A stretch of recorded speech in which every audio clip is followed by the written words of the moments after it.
പാട്ടും കവിതയും എന്നാണ് നമ്മുടെ വിഷയം. ഈ അധ്യക്ഷൻ്റെ സീറ്റ് ഇവിടെ ഇരിക്കുന്നുണ്ട്. അപ്പോൾ അത് റഫീഖ് അഹമ്മദ് ഇപ്പം തന്നെ ഇവിടെ എത്തും. അപ്പോൾ അധ്യക്ഷൻ എന്നുള്ള നിലയ്ക്ക് അദ്ദേഹം ഇടപെടും എന്നുള്ളത് കൊണ്ട് ഇപ്പം ഈ ഒരു പകരക്കാരൻ്റെ വേഷത്തിൽ ഒന്ന് തുടങ്ങുകയാണ്.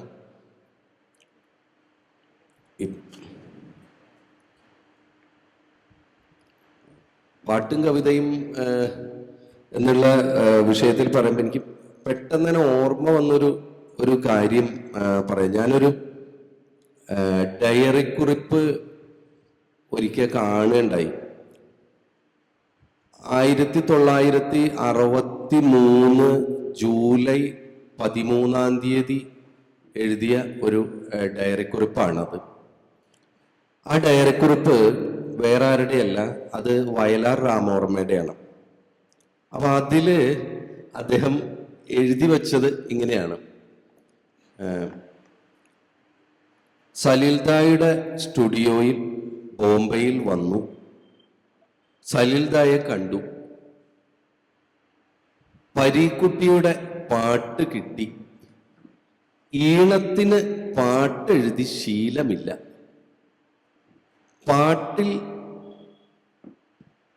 ഈണത്തിനനുസരിച്ച് വാക്കുകൾ ചേർത്ത് വയ്ക്കാം, പക്ഷേ കവിത ഉണ്ടാക്കാൻ പറ്റുമോ എന്ന് നിശ്ചയമില്ല. കാത്തിരുന്ന് കാണാം. ഇതാണ് ഡയറി കുറിപ്പ്. അപ്പൊ ഈ ഡയറി കുറിപ്പ് കഴിഞ്ഞിട്ട് അദ്ദേഹം എഴുതിയ പാട്ടാണ്.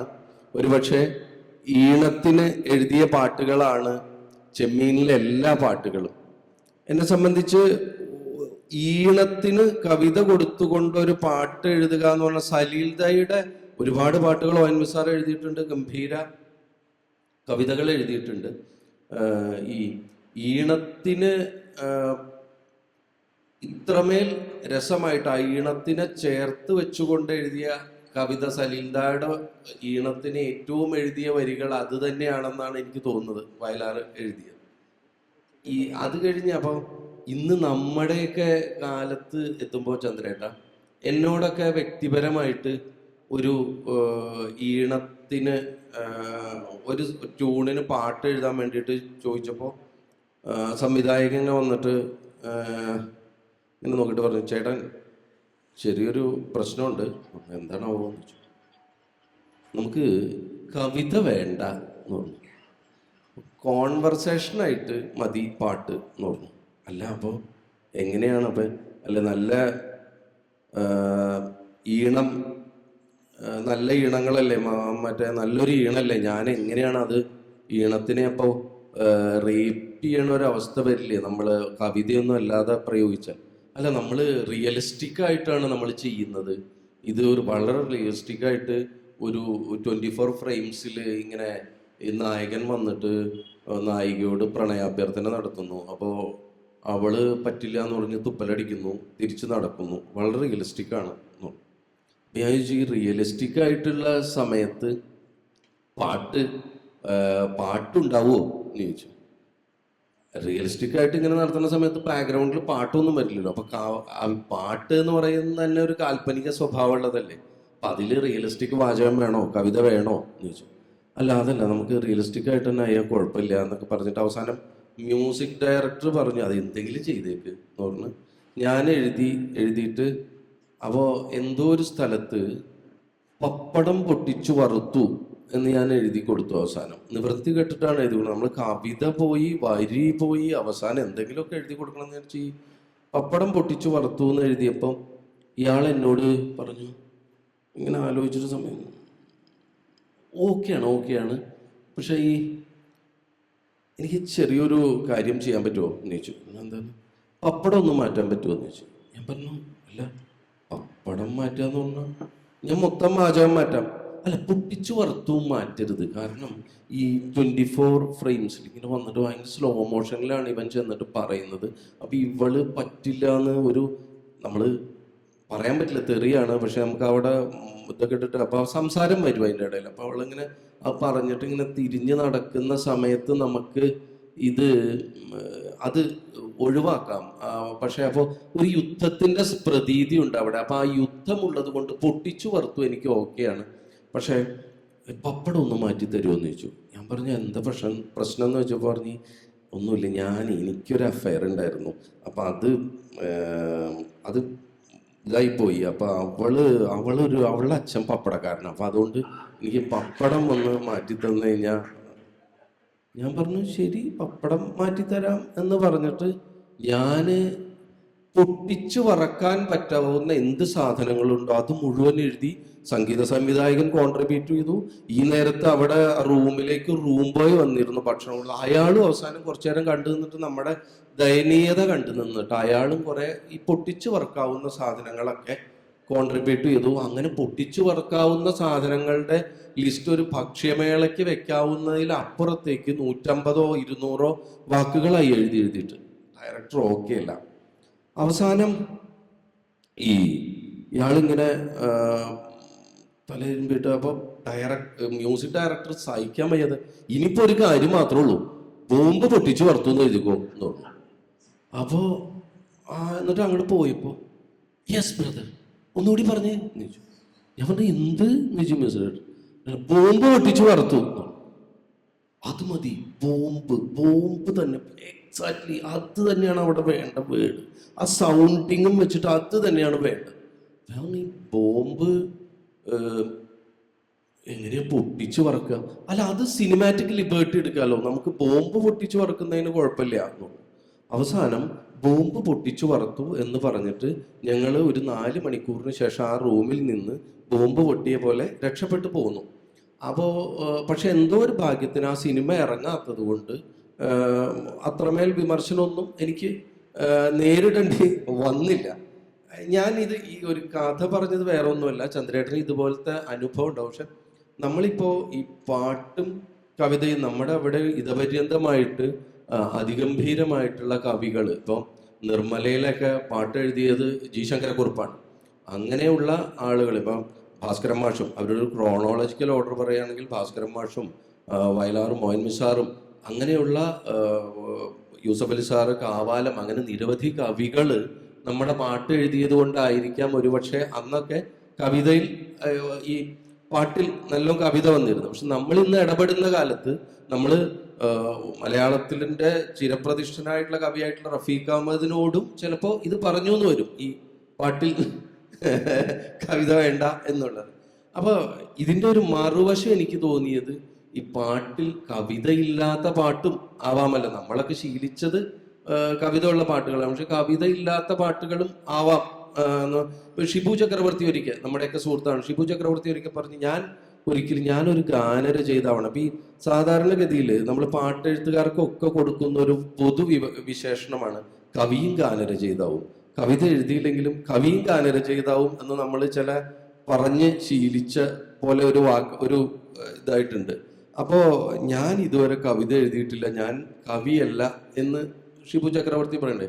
ഒരുപക്ഷെ ഈ കവിത എന്ന് പറയുന്നത് വളരെ ധ്യാനാത്മകമായിട്ടുള്ള ഒരു പ്രോസസ്സും അല്ലെങ്കിൽ അതൊരു ആർട്ടും, ഈ പാട്ട് എന്ന് പറയുന്നത് ഒരു രീതിയിൽ അപ്ലിക്കേഷൻ ഓഫ് ആർട്ടും ഈ പറയുന്ന പോലെ സംഘകലയുമാണെന്ന് തോന്നുന്നുണ്ട്. വേങ്ങണ്ടിയൂർ ചന്ദ്രശേഖരൻ ഒരു പാട്ട് എഴുതുമ്പോൾ അത് എത്രയോ വരികൾ വേങ്ങണ്ടിയൂർ ചന്ദ്രശേഖരൻ എഴുതി ഇതുപോലത്തെ ബോംബ് പൊട്ടലുകൾക്കും വെട്ടിമാറ്റലുകൾക്കും ശേഷമാണ് ഒരു കവിത വരുന്നത്. അപ്പൊ എനിക്കൊക്കെ സത്യം പറഞ്ഞാൽ ഈ പാട്ട് കവിത എന്ന് പറയുമ്പോൾ അങ്ങനെ ഒരു ഇക്വേഷൻ ഇപ്പൊ ഇത്തരം ചർച്ചകളിലൊക്കെ വരുന്നുണ്ട്. അത് കേൾക്കുമ്പോൾ തന്നെ എനിക്കൊരു ഭയം വരാറുണ്ട്. സത്യത്തിൽ പലപ്പോഴും പാട്ട് എന്ന് പറയുന്നത് ഇന്നത്തെ പാട്ടുകളൊക്കെ വിഷ്വല് ചെയ്തിട്ട് ആ വിഷ്വലിനെ ബന്ധപ്പെടുത്തിയിട്ടുള്ള ഒരു ഈണം ഉണ്ടാക്കിയിട്ട് ആ ഈണത്തിലാണ് വരികൾ വരുന്നത്. അത് തെറ്റാണെന്ന് പറയുന്നില്ല. ഇപ്പൊ ഈണം കൊണ്ട്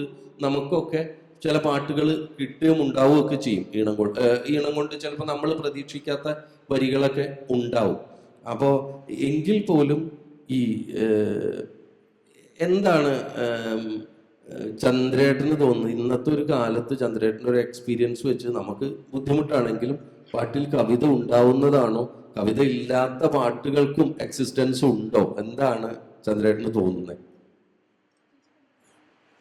നമ്മൾ ചെറുപ്പം തൊട്ട് കേട്ട് ശീലിച്ചു വന്നാണ് പാട്ട്. നമ്മളൊക്കെ പാട് റേഡിയോ ആണ് പാട്ട് കേൾക്കുന്നത്. പിന്നെ നമ്മുടെ നാട്ടിൻപുറത്ത് ഉള്ള നാടോടി സംസ്കൃതിയിലുള്ള പാട്ടുകൾ തോറ്റി പോയി. കാർഷിക വൃത്തിയിലുള്ള പാട്ടുകളൊക്കെ നമ്മൾ ചെറുപ്പത്തിൽ അങ്ങനത്തെ പാട്ടുകൾ നമ്മൾ ആദ്യം കേട്ടിട്ടുള്ളത്. ഇപ്പോൾ സിനിമയിൽ വരുമ്പോൾ സിനിമയ്ക്ക് ആവശ്യമുള്ളതാണ് വേണ്ടത്, അവരുടെ താളത്തിന് ആവശ്യമുള്ളത് ആണ് വേണ്ടത്. എന്നിട്ട് ഹരിനാരായണൻ ജീവാംശമായി ഒക്കെ എഴുതിയല്ലോ, അത് ഒരു പക്ഷേ ആ ട്യൂണിൽ നമുക്കൊരുപാട് നല്ല തുടക്കം കിട്ടാൻ സാധ്യതയുണ്ട്. അപ്പോൾ നമുക്കത് നമ്മുടെ തുടക്കം കിട്ടിയാൽ മതിയല്ലോ, പിന്നെ നമ്മൾ പൂർണ്ണമാക്കാൻ സാധിക്കും. അപ്പോൾ രണ്ടും നല്ലതാണെന്ന് എനിക്ക് തോന്നാറുണ്ട്. പിന്നെ ആദ്യം എന്നോട് ട്യൂൺ തന്നെ എഴുതുമ്പോൾ എനിക്ക് വലിയ പ്രയാസമായിരുന്നു, എങ്ങനെ ഇത് അവസാനിപ്പിക്കുക അവരൊപ്പം ഇരുന്ന്. പക്ഷേ ഇപ്പം ട്യൂണിലായിട്ട് എഴുതാൻ പറ്റാത്തൊരവസ്ഥ പോലും എത്തിയിട്ടുണ്ട് ശരിക്കും പറയാണ്. പിന്നെ നമ്മുടെ ഒരു ശീലം എന്ന് പറയുന്നത് നമ്മൾ ആവശ്യത്തിന് എഴുതി കൊടുക്കുന്നതാണ്. പലപ്പോഴും സിനിമയ്ക്ക് അപ്പുറത്തും നമ്മൾ പലപ്പോഴും പാട്ട് എഴുതി കൊടുക്കാറുണ്ട്. അതൊക്കെ നമ്മുടെ ഇഷ്ടത്തിന് എഴുതുന്നതാണ്. അങ്ങനെ ഒരു ശീലം കൂടി കൈവശമുള്ള കാരണം ഇപ്പോൾ വിജുബാലേട്ടനൊക്കെ പറയാം, ചന്ദ്രൻ എഴുതിക്കോളാം പറയാനുണ്ട്, എന്നിട്ട് ഞാൻ ചെയ്തോളാം എന്ന് പറയും. അപ്പോൾ നമുക്ക് കുറച്ച് ചിലപ്പോൾ അത് നന്നാവും, ചിലപ്പോൾ നമുക്ക് ധൈര്യം, ആളല്ലേ പറയണം, പറയുമ്പോൾ ഒരു ധൈര്യമുണ്ട്. അപ്പോൾ സിനിമയ്ക്ക് രണ്ടും കുഴപ്പമില്ല എന്നുള്ള അഭിപ്രായമാണ്. ആദ്യമൊക്കെ വയലാറും ഭാസ്കര മാഷും മൊയ്നവിയൊക്കെ എഴുതുമ്പോൾ അവരുടെ ഇഷ്ടത്തിനനുസരിച്ച് അവർക്ക് എഴുതാൻ പറ്റും, ഇഷ്ടമുള്ള വാക്ക് വയ്ക്കാൻ പറ്റും. അതൊരു മീറ്ററിലും അവർക്ക് പ്രശ്നമില്ല എന്നുള്ളതാണ്.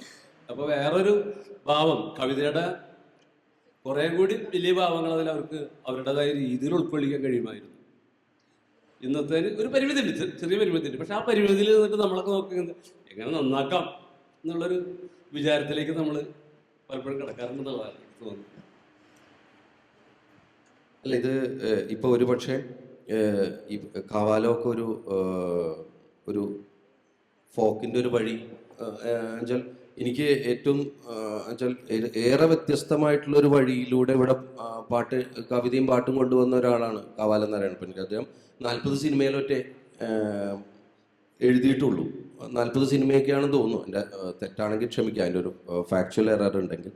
അപ്പം അതിനുശേഷം ഇപ്പോൾ നമ്മൾ ഈ പറയുന്ന പോലെ ഈ ടൈപ്പ് കാസ്റ്റ് എന്ന് പറയുന്ന പോലെ ഈ അച്ഛൻ വേഷം ചെയ്ത ആൾക്ക് അച്ഛൻ വേഷം എന്ന് പറഞ്ഞാൽ സിനിമയുടെ ഒരു ഇതാണല്ലോ, വില്ലനായിട്ട് ചെയ്ത ആളുകളെ വില്ലനാക്കുക, ഹ്യൂമർ ചെയ്ത ആളുകൾ. അതുപോലെ ഒരു നാടൻ പാട്ട് ഫോക്ക് വന്നു കഴിഞ്ഞാൽ ഏങ്ങണ്ടിയൂർ ചന്ദ്രശേഖരനെ വിളിക്കുക എന്ന് പറഞ്ഞൊരു രീതി അങ്ങനെ തോന്നിയിട്ടുണ്ടോ ചന്ദ്രേട്ടന്? ഒരുപക്ഷെ എനിക്ക് നന്നായിട്ട് ഞാൻ ആസ്വദിച്ച് ചിലപ്പോൾ എഴുതാനും സാധ്യതയുള്ളൊരു സംഭവമാണ് അത് ശരിക്കും. കാരണം നാടൻ പാട്ട് ഞാൻ നേരത്തെ പറഞ്ഞതുപോലെ നമ്മുടെ നിലനിൽക്കുന്ന ഒരു താളാണത്. വാമൊഴിയുടെ വരദാനമായിട്ട് നമുക്ക് കിട്ടിയിട്ടുള്ളതാണ്. അത് എഴുതിയത് ആരാ നമുക്കറിയില്ല. ശരിയായ നാടൻ പാട്ടുകൾ നമ്മൾ എഴുതുന്ന നാടൻ പാട്ടല്ല, നമ്മൾ നാടൻ പാട്ട് പോലെയാണ് എഴുതുന്നത്. അപ്പോൾ നമുക്ക് നാടൻ ശീലുകളും താളങ്ങളും തന്നിട്ടുള്ള ഒരു പൈതൃകം നമുക്കുണ്ട്, അത് ആൾക്കാർക്ക് ഇഷ്ടമാണ്. ഇപ്പോൾ കലാഭവമണിയുടെ പാട്ടുകൾ എന്ന് പറഞ്ഞാൽ ഒരിക്കലും നാടൻ പാട്ടുകളല്ല ശരിക്കും പലതും. ചിലൊരു 90% പാട്ടുകളും പുതിയ ആളുകൾ എഴുതിയിട്ടുണ്ടാക്കിയിട്ടുള്ളത്. പക്ഷേ അതിന് നാടൻ ശീലുണ്ട്, നാടൻ താളമുണ്ട്, എല്ലാം ഉണ്ട്. അപ്പോൾ അത് ആളുകൾ വളരെ ആസ്വദിച്ചു, കേരളം മുഴുവൻ. അത് നമ്മുടെ മലയാളത്തിൽ മാത്രമല്ല, തമിഴ് സിനിമകളിൽ മുഴുവൻ ഗ്രാമങ്ങളിൽ നിന്ന് ശേഖരിച്ച പാട്ടുകളാണ് ആൾക്കാർ എഴുതുന്നതും അതിനെ മോഡിഫൈ ചെയ്യുന്നതും. അത് സിനിമയിൽ വരുമ്പോൾ ആൾക്കാർ ഭയങ്കര ആഹ്ലാദത്തോടെ ആവേശത്തോടെ അതിനെ സ്വീകരിക്കുന്നതൊക്കെ നമ്മൾ കണ്ടിട്ടുണ്ട് തമിഴിൽ വെച്ചാൽ പ്രത്യേകിച്ച് നമ്മളെക്കാട്ടിലും കൂടുതൽ അവർ നാട്ടുഭാഷയെ സ്നേഹിക്കുന്ന ആളുകളാണ് ശരി. പക്ഷെ നമുക്കെന്നാലും നമ്മളറിയാതെ തന്നെ നമ്മുടെ ഉള്ളിൽ തന്നെ നമ്മളെ ബ്ലഡിലുള്ള പോലെ നാടൻ സംസ്കാരം നിറഞ്ഞു നിൽക്കുന്നുണ്ട്. നാട്ടുപാട്ടുകൾ നമുക്ക് ഇഷ്ടമാണ്. ഈ തമിഴ് പറഞ്ഞുകൊണ്ട് ഞാനൊരു ചോദ്യം ചോദിക്കുകയാണ്. ഇപ്പോ താമര ഞാൻ വളരെ ആരാധിക്കുന്ന ഒരു പാട്ട് എഴുത്തുകാരിയാണ് താമര. ഇപ്പൊ വസീകര, അതുപോലെ ഇപ്പൊ കണ്ണാളൻ, അതെ, ഇപ്പൊ കണ്ണാളനെ എന്ന് വാലിസാർ എഴുതി. അപ്പൊ ഇത്തരത്തിലുള്ള വാക്കുകള് പഴയ ഒരു ചെന്തമിഴ് അല്ലെങ്കിൽ അങ്ങനെ പഴയ ഒരു സംസ്കൃതിയുടെ ഭാഗമായിട്ടുള്ള പാട്ടുകള് കവിത ഇവിടെ ഒരു വിഷയമായതുകൊണ്ടുകൂടി ചോദിക്കാം. കവിതയുടെ ഒരു പശ്ചാത്തലമുള്ള വാക്കുകളൊക്കെ പ്രയോഗിക്കാൻ അല്ലെങ്കിൽ ആ ഭാഷയെ ഇഷ്ടപ്പെടാൻ വേണ്ടിയിട്ട് തമിഴന്മാർക്ക് കുറച്ചുകൂടി ഒരു അവർ ഇഷ്ടപ്പെടുന്നുണ്ട്, അത് ഉപയോഗിക്കാനും പറ്റുന്നുണ്ട്. ഇപ്പൊ ഇവിടെ റഫീഖ ഇല്ലാത്തതുകൊണ്ടാണ്. റഫീഖ ഒരിക്കൽ പറഞ്ഞു, ജാലകം എന്ന് പറയുന്ന വാക്ക് എഴുതിയപ്പോൾ, ഒരു പാട്ടിൽ ജാലകം എന്ന് പറയുന്ന വാക്ക് എഴുതിയപ്പോൾ ഇങ്ങനെ അത് കമ്മ്യൂണിക്കേറ്റ് ചെയ്യില്ല എന്ന് പറഞ്ഞു അത്ര ഡയറക്ടർ പറഞ്ഞു. നമ്മുടെ മലയാളത്തിൽ ഞാൻ ആസ്വാദകരുടെ അല്ല പറയുന്നത്, ആസ്വാദകരെ സംബന്ധിച്ചിടത്തോളം ഇപ്പം നമുക്കറിയാം ഇന്ന് ഈ ചെറിയ ചെറിയ കുട്ടികൾ ഇപ്പോൾ ഒരു ചാനലിലെ ഈ പാട്ടുകളുടെ പരിപാടിയിൽ നമ്മൾ നോക്കിക്കഴിഞ്ഞാൽ 90% അവരുടെ മുത്തശ്ശനോ മുത്തശ്ശിയോ ഉള്ള കാലത്തെ ആ പഴയ കവിത തുളുമ്പുന്ന പാട്ടുകൾ തന്നെയാണ് കേൾക്കുന്നത്. അപ്പോൾ വലിയൊരു ശതമാനം നമ്മുടെ ആസ്വാദകരും കവിത പ്രതീക്ഷിക്കുമ്പോഴും കവിത എഴുതാൻ ഇതാക്കുമ്പോഴും ഒരുപക്ഷെ അത് അങ്ങനെ ഒരു സിനിമകളിൽ ഇത്തരത്തിലുള്ള വാക്കുകൾ നമുക്കിപ്പോൾ ഒരു വാക്ക് എഴുതാൻ പറ്റില്ല. നമ്മൾ കവിതയിൽ ഒരു വാക്ക് എഴുതുന്ന എങ്ങടിയൂർ ചന്ദ്രശേഖരൻ ഒരു കവിതയിൽ ഒരു വാക്ക് എഴുതുന്നതിനേക്കാൾ ബുദ്ധിമുട്ടുണ്ട് ഒരു വാക്ക് ഒരു പാട്ടിൽ എഴുതാൻ വേണ്ടിയിട്ട്, ഇല്ലേ? നമ്മുടെ ഉള്ളിലുണ്ടെങ്കിൽ. കാരണം അത് ഒരു സംഘകലയായതുകൊണ്ട് അതിലെ തിരക്കഥാകൃത്ത് തീർച്ചയായിട്ടും അതിലൊരു അഡ്വാൻറ്റേജ് തിരിച്ചുകൊണ്ട് നമ്മളുടെ മനസ്സിൽ ഒരു കവിതയ്ക്ക് എഴുതുമ്പോൾ ഇല്ലാത്തൊരാശയം ഒരു തിരക്കഥാകൃത്ത് നമുക്ക് തരും, ആ സംവിധായകൻ നമുക്ക് തരും. അതുപോലെ തന്നെ നമ്മൾ ഒരിക്കലും ചിന്തിക്കാത്ത ഒരു ഈണത്തിൽ നിന്നൊരു വാക്ക് നമുക്ക് ഇപ്പൊ നേരത്തെ ചോദിച്ചപ്പോൾ ജീവാംശമായി എന്നൊക്കെ കൈലാസ് മേനോന്റെ ഈണം ഇല്ലെങ്കിൽ എനിക്കത് അങ്ങനെ ഒന്നും എഴുതാൻ പറ്റുന്നുണ്ടാവില്ല. അങ്ങനെ ചന്ദ്രേട്ടനുണ്ടാവും ഈണം നമ്മളെ ഡ്രൈവ് ചെയ്യുന്നത്. അപ്പൊ അതിന്റെ അങ്ങനെ ഒരു അഡ്വാൻറ്റേജ് ഒരു സൈഡിൽ ഉണ്ടാകെ തന്നെ മറ്റൊരു വശത്ത് നമുക്ക് ഇത്തരത്തിലുള്ള വാക്കുകൾ പ്രയോഗിക്കാൻ ഇപ്പം അത് കമ്മ്യൂണിക്കേറ്റ് ചെയ്യുന്നില്ല, അങ്ങനെയൊക്കെ കാരണം. അപ്പം ഇത്തരത്തിലുള്ള ഒരു വാക്കുകളും അങ്ങനെ നമ്മളിപ്പോൾ മലയാളം നമ്മൾ കവിത എന്നൊക്കെ പറയുമ്പോൾ കവിതയിലേക്ക് നമ്മളാവാം, അല്ലെങ്കിൽ നമ്മുടെ ഒരു ഭാഷ നിലനിൽക്കുന്നത് തന്നെ ഈ വാക്കുകളുടെ വൈവിധ്യം ഉണ്ടാവുമ്പോഴും അതിൻ്റെ ഒരു ഭംഗി അതിൻ്റെ ഒരു ഭാവുകത്വം ഉണ്ടാവുമ്പോഴാണ് വരുന്നത്. അപ്പം അത്തരത്തിൽ വാക്കുകൾ നമുക്ക് ഇന്ന് പ്രയോഗിക്കാൻ പറ്റാത്ത, ഇപ്പൊ നേരത്തെ പറഞ്ഞ പോലെ തമിഴിലുള്ള പോലെ നമുക്കുണ്ടെന്ന് തോന്നലുണ്ടോ? ഞാൻ എൻ്റെ ഒരു അഭിപ്രായമായിട്ട് പറയല്ല, ഞാൻ ചോദിക്കുക. തീർച്ചയായിട്ടും നമുക്ക് കുറച്ച് ബുദ്ധിമുട്ടുണ്ട് മലയാള ഭാഷ താളത്തിൽ ഉപയോഗിക്കാൻ വേണ്ടിയിട്ട്. കാരണം തെലുങ്കിലും തമിഴിലൊക്കെയുള്ള ഗുണമെന്ന് വെച്ചാൽ ചെറിയ വാക്കുകൾ കൂടുതലുണ്ടാവും, അല്ലേ? ഇതിനാണ് തോന്നുന്നത്. അല്ല, ഞാൻ താളത്തിന്റെ മാത്രമല്ല ചോദിച്ചത്. അതായത് ഇപ്പൊ ഈ പറഞ്ഞ പോലെ എനിക്ക് ജാലകം ഒന്നും കമ്മ്യൂണിക്കേറ്റ് ചെയ്യുന്നില്ല എന്ന് പറഞ്ഞാൽ എനിക്ക് ജാലകം ഉപയോഗിക്കാൻ പറ്റില്ല, അല്ലേ? ഇപ്പോ നമ്മൾ കുറെ പാട്ടിൽ ചിരി തന്നെ ഉപയോഗിക്കുമ്പോ അതിനിപ്പോ സ്മിതം എന്ന് ഈ ഞങ്ങളിങ്ങനെ തുടങ്ങിയിട്ടായിരുന്നു റഫീഖ. അതെ. അപ്പോ ഇങ്ങനെ സംസാരിച്ചു വന്നപ്പോഴേ ഒരിക്കൽ ഒരു വിഷയം എടുത്തിട്ട് തുടങ്ങിയാൽ മതി. ഒരിക്കൽ റഫീഖ് അഹമ്മദ് അല്ല റഫീഖ പറയട്ടെ, ഈ ജാലകം എന്ന് കുറച്ച് പഴയ കാര്യമായിരിക്കും, ജാലകം എന്ന് പറയുന്ന ഒരു വാക്ക് എഴുതിയപ്പോൾ അത് കമ്മ്യൂണിക്കേറ്റ് ചെയ്യുന്നില്ല എന്ന് പറഞ്ഞു എന്നുള്ള പറയണ്ടേ. അപ്പൊ നമ്മളിപ്പോ തമിഴിലൊക്കെ നോക്കിക്കഴിഞ്ഞാൽ തമിഴിന്റെ ഒരു കാര്യം ചന്ദ്രേട്ടൻ പറയാം, കവിതയും പാട്ടും വിഷയമുണ്ട്. ഈ ജാലകം ഇപ്പൊ തമിഴിലൊക്കെ ഇപ്പോഴും വസീകര എന്ന് വെച്ചാൽ പുതിയ വാക്കുകൾ അവര് ഇംഗ്ലീഷ് വാക്കുകളൊക്കെ ഉപയോഗിക്കുമ്പോൾ വസീകര, കണ്ണാളനെ പോലുള്ള വാക്കുകൾ നമുക്ക് ഉപയോഗിക്കാൻ പറ്റുന്നുണ്ട്. അപ്പോ ഈ നമ്മുടെ അവിടെ ഇപ്പൊ നമ്മള് കുട്ടികളാണെങ്കിലൊക്കെ പഴയ പാട്ടുകളാണ് ഇപ്പോൾ ടി വിയിലൊക്കെ കാണുന്നത്. അവരുടെ മുത്തശ്ശന്റെയും മുത്തശ്ശിയുടെയും കാലത്തുള്ള പാട്ടുകളായിരിക്കും അവർ പാടുന്നതും കേൾക്കുന്നതും ഒക്കെ. അപ്പൊ പുതിയൊരു കാലത്ത് ഇത്തരം വാക്കുകൾ ഉപയോഗിക്കാനുള്ള ഒരു പ്രതിസന്ധി ഉണ്ടോ? എന്തെങ്കിലും കാരണം കൊണ്ട് നമ്മൾ ഉദ്ദേശിച്ചൊരു വാക്ക് അതാണ് ചോദിച്ചത്. നമുക്ക് അങ്ങനെ റെസ്ട്രിക്ഷൻ വരുമ്പോൾ കവിത വിട്ടിട്ട് ഒരു ഭാഷ തന്നെ നമ്മൾ ഈ വാക്കുകളുടെ വൈവിധ്യം ഉണ്ടെങ്കിലല്ലേ നമുക്ക് ഉപയോഗിക്കാൻ പറ്റില്ല. അപ്പോൾ ഒരു വാക്ക് കമ്മ്യൂണിക്കേറ്റ് ചെയ്യുന്നില്ല എന്ന് പറഞ്ഞു കഴിഞ്ഞാൽ നമുക്ക് ഉപയോഗിക്കാനുള്ള ഒരു ബുദ്ധിമുട്ട് ഉണ്ടാവില്ല. അത് സംഭവിക്കുന്നുണ്ടോ എന്ന് ചോദ്യം റഫീഖയുടെ കാര്യങ്ങൾ പറഞ്ഞാൽ കൊണ്ട് തുടങ്ങും.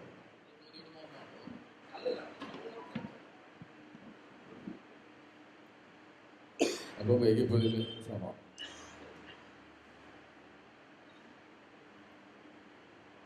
ഈ വിഷയം എനിക്ക് തോന്നുന്നത് കുറച്ചൊരു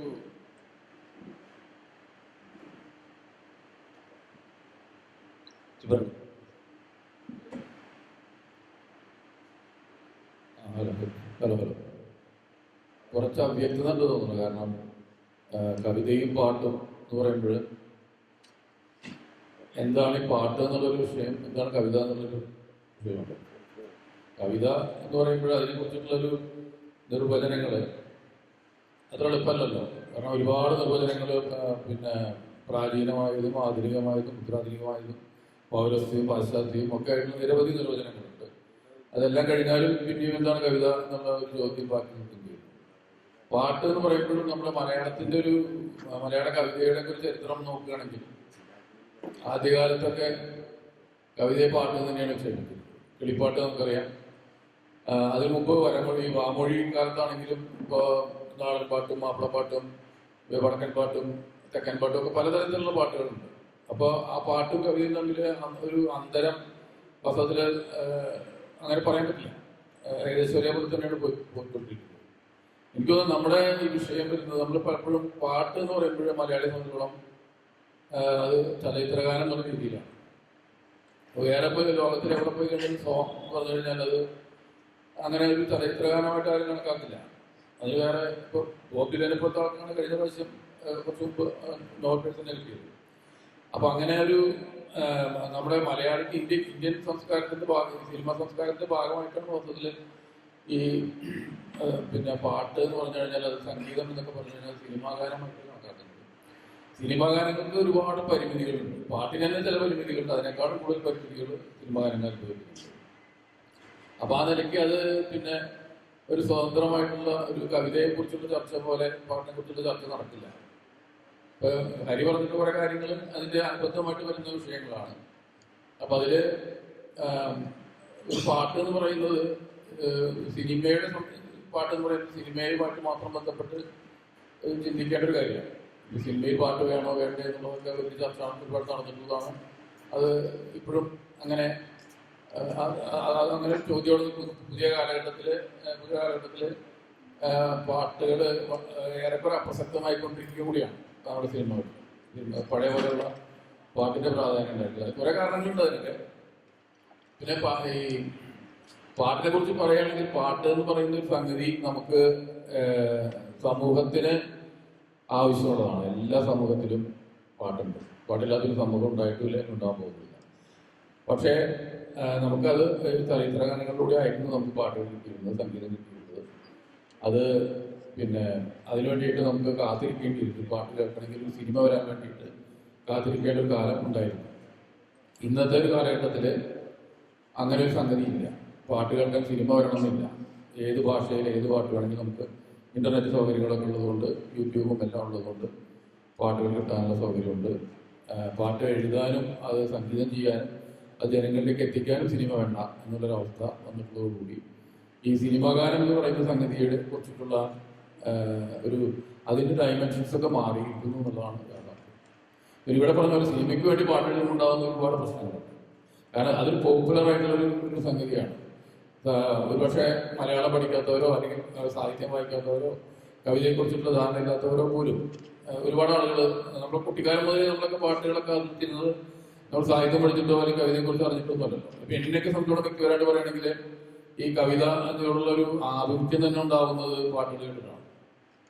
നമ്മളെ ഏറ്റവും ചെറുപ്പകാലത്ത് കുട്ടിക്കാലത്ത് സ്കൂളിലൊക്കെ പോകുന്നതിന് മുമ്പ് തന്നെ ആയിരിക്കാം പാട്ടുകൾ കേൾക്കുന്നു. അപ്പൊ അതിലെ വരികളുടെ ഒരു ആകർഷണീയത 1000 പാദസരങ്ങൾ കിലുങ്ങി ആലുവ പുഴ പിന്നെയും ഒഴുകി എന്നൊക്കെ പറയുമ്പോൾ അപ്പൊ അതെന്താ അങ്ങനെ അപ്പൊ അതിൻ്റെ ഒരു മനോഹാരിത നമ്മളുള്ളിൽ തട്ടുന്നു. അത് പതുക്കെ ഗൗരവമുള്ള കവിത വായനയിലേക്കൊക്കെ പോകുന്നു.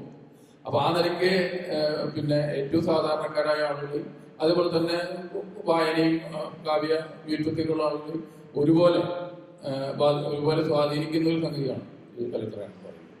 അതിൽ ഈ പുതിയ കാലഘട്ടത്തിൽ ഇപ്പോൾ ഹരി ഇവിടെ സൂചിപ്പിച്ചതുപോലെ അതിൻ്റെ രൂപഭാവങ്ങൾക്ക് ഒരുപാട് മാറ്റമാണ്. ആദ്യകാല സിനിമകൾ മിക്കവാറും സാഹിത്യകൃതികളെ അടിസ്ഥാനമാക്കിയിട്ടുള്ളതും പാട്ടുകൾ ലിപ്സിക്കൊക്കെ ഉള്ള മരചുറ്റി നായകനും ഓടുകയും ചുണ്ടുകൊണ്ട് പാടുകയും ഒക്കെ ചെയ്തിരുന്ന ഒരു രീതിയൊക്കെ മാറിയിട്ട് അതിന് പർപ്പസിൽ തന്നെ ഒരുപാട് മാറ്റങ്ങളുണ്ട്. ആ നിലയ്ക്ക് അതിന് വരികൾക്കൊന്നും അത്ര ഒരു പ്രാധാന്യം അവർ കൽപ്പിക്കുന്നില്ല. എന്തെങ്കിലുമൊക്കെ ഒരു ആ ഭാഗത്തുണ്ടായാൽ മതി എന്നുള്ള രീതിയിലാണ് പലരും എൻ്റെ അനുഭവത്തിലുള്ളത്. ഇവിടെ പറഞ്ഞ പല വാക്കുകളും അറിയാത്തവരാണ്. അതിപ്പോൾ ഒരു കുട്ടിയായിട്ട് ഞാൻ പറയുന്നത് അറിഞ്ഞോളണമെന്നില്ല. കാരണം സിനിമ എടുക്കാൻ ഇപ്പോൾ മലയാള വ്യാകരണമൊന്നും പഠിക്കണമെന്നില്ല. അപ്പൊ അവരുടെ ലോകത്ത് അവർ ഭംഗിയായിട്ട് ചെയ്യുന്നുണ്ട്. പാട്ട് അങ്ങനെ ഒരു ശീലത്തിന്റെ ഭാഗമായിട്ട് സിനിമയിൽ പാട്ടുമുണ്ട്. അപ്പൊ അത് അവര് ഇന്നത്തെ പുതിയ കാലഘട്ടത്തിൽ ഇതേപോലെ ചില വാക്ക് ആദ്യം തന്നെ പറയാ കവിത വേണ്ട എന്ന് പറയും. കവിത അല്ലെങ്കിൽ അതേപോലെ പിന്നെ സാഹിത്യം വേണ്ട എന്നല്ല പറയാം, സാഹിത്യം വേണ്ട, കവിത വേണ്ട, വളരെ സംഭാഷണ രീതിയിലുള്ള സംഗതികൾ മതി എന്നൊക്കെയാണ് പറയുന്നത്. അപൂർവം ആളുകൾ മാത്രമാണ് ഈ പാട്ടിൻ്റെ ഒരു അതിന് സിനിമക്ക് പുറത്തുള്ള ഒരു അസ്തിത്വത്തെ കുറിച്ച് അല്ലെങ്കിൽ സിനിമ കഴിഞ്ഞാലും ഈ പാട്ടുകൾ നിലനിൽക്കണം എന്നുള്ളതിനെ കുറിച്ച് ചിന്തിക്കുന്നവരായിട്ടുള്ളൂ. ബാക്കി എല്ലാവരും സിനിമയുടെ നിരവധി കാര്യങ്ങളിൽ ഒന്ന് മാത്രമായിട്ട് അതിനോടൊപ്പം പോകുന്ന ഒരു സംഗതിയായിട്ട് കാണുന്നു. മുൻകാലങ്ങളിൽ അങ്ങനെ ആയിരുന്നില്ല. മുൻകാലങ്ങളിൽ സിനിമയെക്കാളും പുറത്ത് അതിന് ഒരു പ്രാധാന്യം ഉണ്ടായിരുന്നു. പല സിനിമകളും നമുക്കിന്ന് അറിയാവുന്ന പോലെ മൂന്നാംകിട എന്നൊക്കെ പറയാവുന്ന സിനിമകളിലെ പാട്ടുകളാണ് ഇപ്പോഴും നമ്മൾ ക്ലാസിക് പാട്ടുകളായിട്ട് കണക്കാക്കുന്നത്. ഇന്ന് നമ്മൾ ചുണ്ടുകളിലുള്ളതൊക്കെ പാട്ടുകളാണ്. അങ്ങനെയുള്ള ഒരു കാലഘട്ടത്തിലൂടെയാണ് നമ്മൾ കടന്നു പോകുന്നത്. ബാക്കി ഇനിയും തുറന്ന് സംസാരിക്കും. റഫീഖ, ഇപ്പം നമ്മളിങ്ങനെ ഒരു സംഭാഷണം അങ്ങോട്ടും ഇങ്ങനെ അങ്ങനെയാണ് തുടങ്ങിയത്. ഇപ്പോൾ ഞങ്ങൾ രണ്ടാളുമല്ലേ ഉള്ളൂ. അപ്പോൾ അതുകൊണ്ട് അപ്പോൾ ഇപ്പോൾ ഈ പറഞ്ഞതെന്നൊരു ചോദ്യം ചോദിച്ചോട്ടെ ഞാൻ, അല്ലെങ്കിൽ ഒരു വേറൊരു ഇത്, അതായത് അത് ഇപ്പോൾ റഫീഖ പറയേണ്ട ഈ സിനിമയിലെ പാട്ടുകൾ കുറയുന്നതിനെ പറ്റിയിട്ട് പറഞ്ഞാൽ സത്യമാണ്. കാരണം ഒരുപക്ഷെ ഇന്ത്യൻ സിനിമയിൽ മാത്രമാണ് ഈ പാട്ടുകൾ ഇപ്പോൾ ഉള്ളതും. വേറെ സിനിമയിലെ പാട്ടുകൾ എന്ന് പറഞ്ഞാൽ വേറെ എവിടെയും ഇല്ല. പാട്ടുകൾ വേറെ ഒരു ഇതായിട്ടാണ് നിലനിൽക്കുന്നത്. അപ്പോൾ മാത്രമല്ല നമ്മുടെ ഇവിടെ ഇപ്പം ഈ പാട്ടുകൾ എന്ന് പറഞ്ഞു കഴിഞ്ഞാൽ ഇപ്പം നേരത്തെ പറഞ്ഞ പോലെ ചിലപ്പോൾ ഒരു പാട്ടാണ് നമ്മൾ ഓർമ്മിക്കുക. ആ സിനിമയോ സിനിമയിലെ കഥയോ ആരഭിനയിച്ചു എന്നൊന്നും ഓർമ്മയുണ്ടാവില്ല. പക്ഷെ ഇന്നും എത്രയോ കാലമായിട്ട് ഉള്ള ഒരു പാട്ടും ഇപ്പോൾ ഈ ചെറിയ 3 വയസ്സായ കുട്ടികളും 4 വയസ്സായ കുട്ടികളും ഒക്കെ ഇന്ന് പാട്ട് പാടുന്നത് ചിലപ്പോൾ വയലാറൊക്കെ എഴുതിയ പാട്ടായിരിക്കും. അപ്പം അത്തരം പഴയ പാട്ടുകൾ ഇന്നും കാലങ്ങൾക്കപ്പുറത്തേക്ക് കടന്നു പോകുന്നുണ്ട്. അപ്പോൾ ഇവിടെ എന്നാൽ ഇന്നത്തെ സിനിമയിൽ സംഭാഷണങ്ങൾ വന്നിട്ട് പാട്ടിൻ്റെ ഇടയ്ക്ക് സംഭാഷണങ്ങൾ വരിക, അതിന് ഒരു ഡയറക്ടറോ അങ്ങനെയുള്ള ആളുകളെ നമുക്ക് അതിൽ കുറ്റം പറയാൻ പറ്റില്ല. കാരണം അവർ ആ സിനിമയ്ക്ക് വേണ്ടിയിട്ടാണ് ചെയ്യുന്നത്. ആ സിനിമയുടെ പേസിനനുസരിച്ച് ആ സിനിമയ്ക്ക് വേണ്ടിയിട്ട് ഒരുപക്ഷെ ഒരു വോക്കൽ ബാക്ക്ഗ്രൗണ്ട്, നമ്മൾ ബാക്ക്ഗ്രൗണ്ട് സ്കോർ പോലെ ഒരു ശബ്ദം കൊണ്ടുള്ള ബാക്ക്ഗ്രൗണ്ട് സ്കോറായിട്ട് ഒരു പാട്ടിനെ ഒരു സിനിമയിൽ ഉപയോഗിക്കാൻ വേണ്ടിയിട്ട് ഒരു സംവിധായകൻ തീരുമാനിച്ചാൽ അതിന് തെറ്റ് പറയാൻ പറ്റില്ല. അല്ലെങ്കിൽ ഒരു പക്ഷേ ഇപ്പോൾ ഒരു സിനിമയിൽ ഇപ്പം ഇന്ന് പാട്ടിൻ്റെ ഒരു സ്ഥാനം എന്ന് പറയുന്നത് ഒരു സിനിമയുടെ ഒരുപാട് പ്രമോഷൻ കണ്ടന്റിൻ്റെ ഭാഗമായിട്ട്, അപ്പോൾ അതൊരു പ്രമോഷൻ കണ്ടന്റായിട്ട് ഉപയോഗിക്കുക.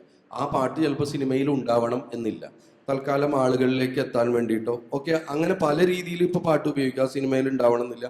ഇനി സിനിമയിൽ വരുമ്പോൾ അതിൻ്റെ മുറിച്ചിട്ടൊക്കെ ആയിരിക്കും. ഇതൊക്കെ ഒരു സംഘകലയാണ് സിനിമ എന്ന് പറയുന്നതുകൊണ്ട്, സിനിമയിലെ പാട്ടായതുകൊണ്ട് നമുക്ക് അത് സംവിധായകൻ്റെ ഫൈനൽ വേർഡ് തന്നെയാണ്, നമുക്ക് അതിലൊന്നും പറയാനില്ല. പക്ഷെ ഞാൻ ചോദിക്കുന്നത്, നമ്മളിപ്പോൾ ഈ പാട്ട് എന്ന് പറയുമ്പോൾ നമ്മളും എല്ലാവരും ഈ പാട്ട് എന്നുള്ളൊരു വാക്ക് പറഞ്ഞാൽ വേഗം സിനിമാ പാട്ടിലേക്ക് എത്താനുള്ളൊരു സാധ്യതയുണ്ട്. ഇപ്പോൾ റഫീഖ പറഞ്ഞ പോലെ ഒരുപാട് പാട്ടുകളിലൂടെ ഉണ്ടെങ്കിലും പാട്ട് എന്നൊരു സംജ്ഞ പറഞ്ഞാൽ നമ്മൾ ഓട്ടോമാറ്റിക്കലി സിനിമാ പാട്ടിലേക്കാണ് നമ്മൾ എത്തുന്നത്. അതിന് കാരണം ഒരു പക്ഷേ ഇപ്പോൾ റഫീഖ പറഞ്ഞ പോലെ കവിതയിലേക്ക് വന്നത് ഈ സിനിമാ പാട്ടുകളാണ്. ഒരിക്കൽ ജയരാജ് വാര്യർ ഇതുപോലെ പറയണ്ടായി ഒരു ഇതിൽ വെച്ചിട്ട്, അദ്ദേഹത്തിനെ മലയാള ഭാഷയിലേക്ക് അല്ലെങ്കിൽ ഭാഷ പഠിപ്പിക്കാനുള്ള ഒരു മോഹം ഉണ്ടാക്കിയത് ഇതുപോലെ ഒരു പാട്ടാണ് എന്ന് പറയണ്ടായി. അപ്പോൾ അത്തരത്തിലുള്ളൊരു സിനിമാ പാട്ടുകളുടെ എത്രയോ കാലമായിട്ട് ഇപ്പോൾ ഈ ബാലൻ മറ്റു നിർമ്മലയിൽ തുടങ്ങി നിരവധി പാട്ടുകൾ നമ്മുടെ വന്ന് കേട്ട് കവിതയുള്ള പാട്ടുകളും കവിതകളെയൊക്കെ വന്ന് പ്രതിഭാധനരായിട്ടുള്ള ഒരുപാട് പേര്. ഇപ്പം ഇന്നത്തെ ഒരു ലിസ്റ്റ് നോക്കുമ്പോൾ 21,000 മലയാളം ഉണ്ട്, ഡബ്ബല്ല ഞാൻ പറയുന്നത്, 21,000ന്റെ മുകളിലൊക്കെ ആയിട്ടുള്ള പാട്ടുകൾ മലയാളത്തിൽ ഇതുപര്യന്തമായിട്ട് ഇറങ്ങിയിട്ടുണ്ടെന്നാണ് പറയുന്നത്. അപ്പോൾ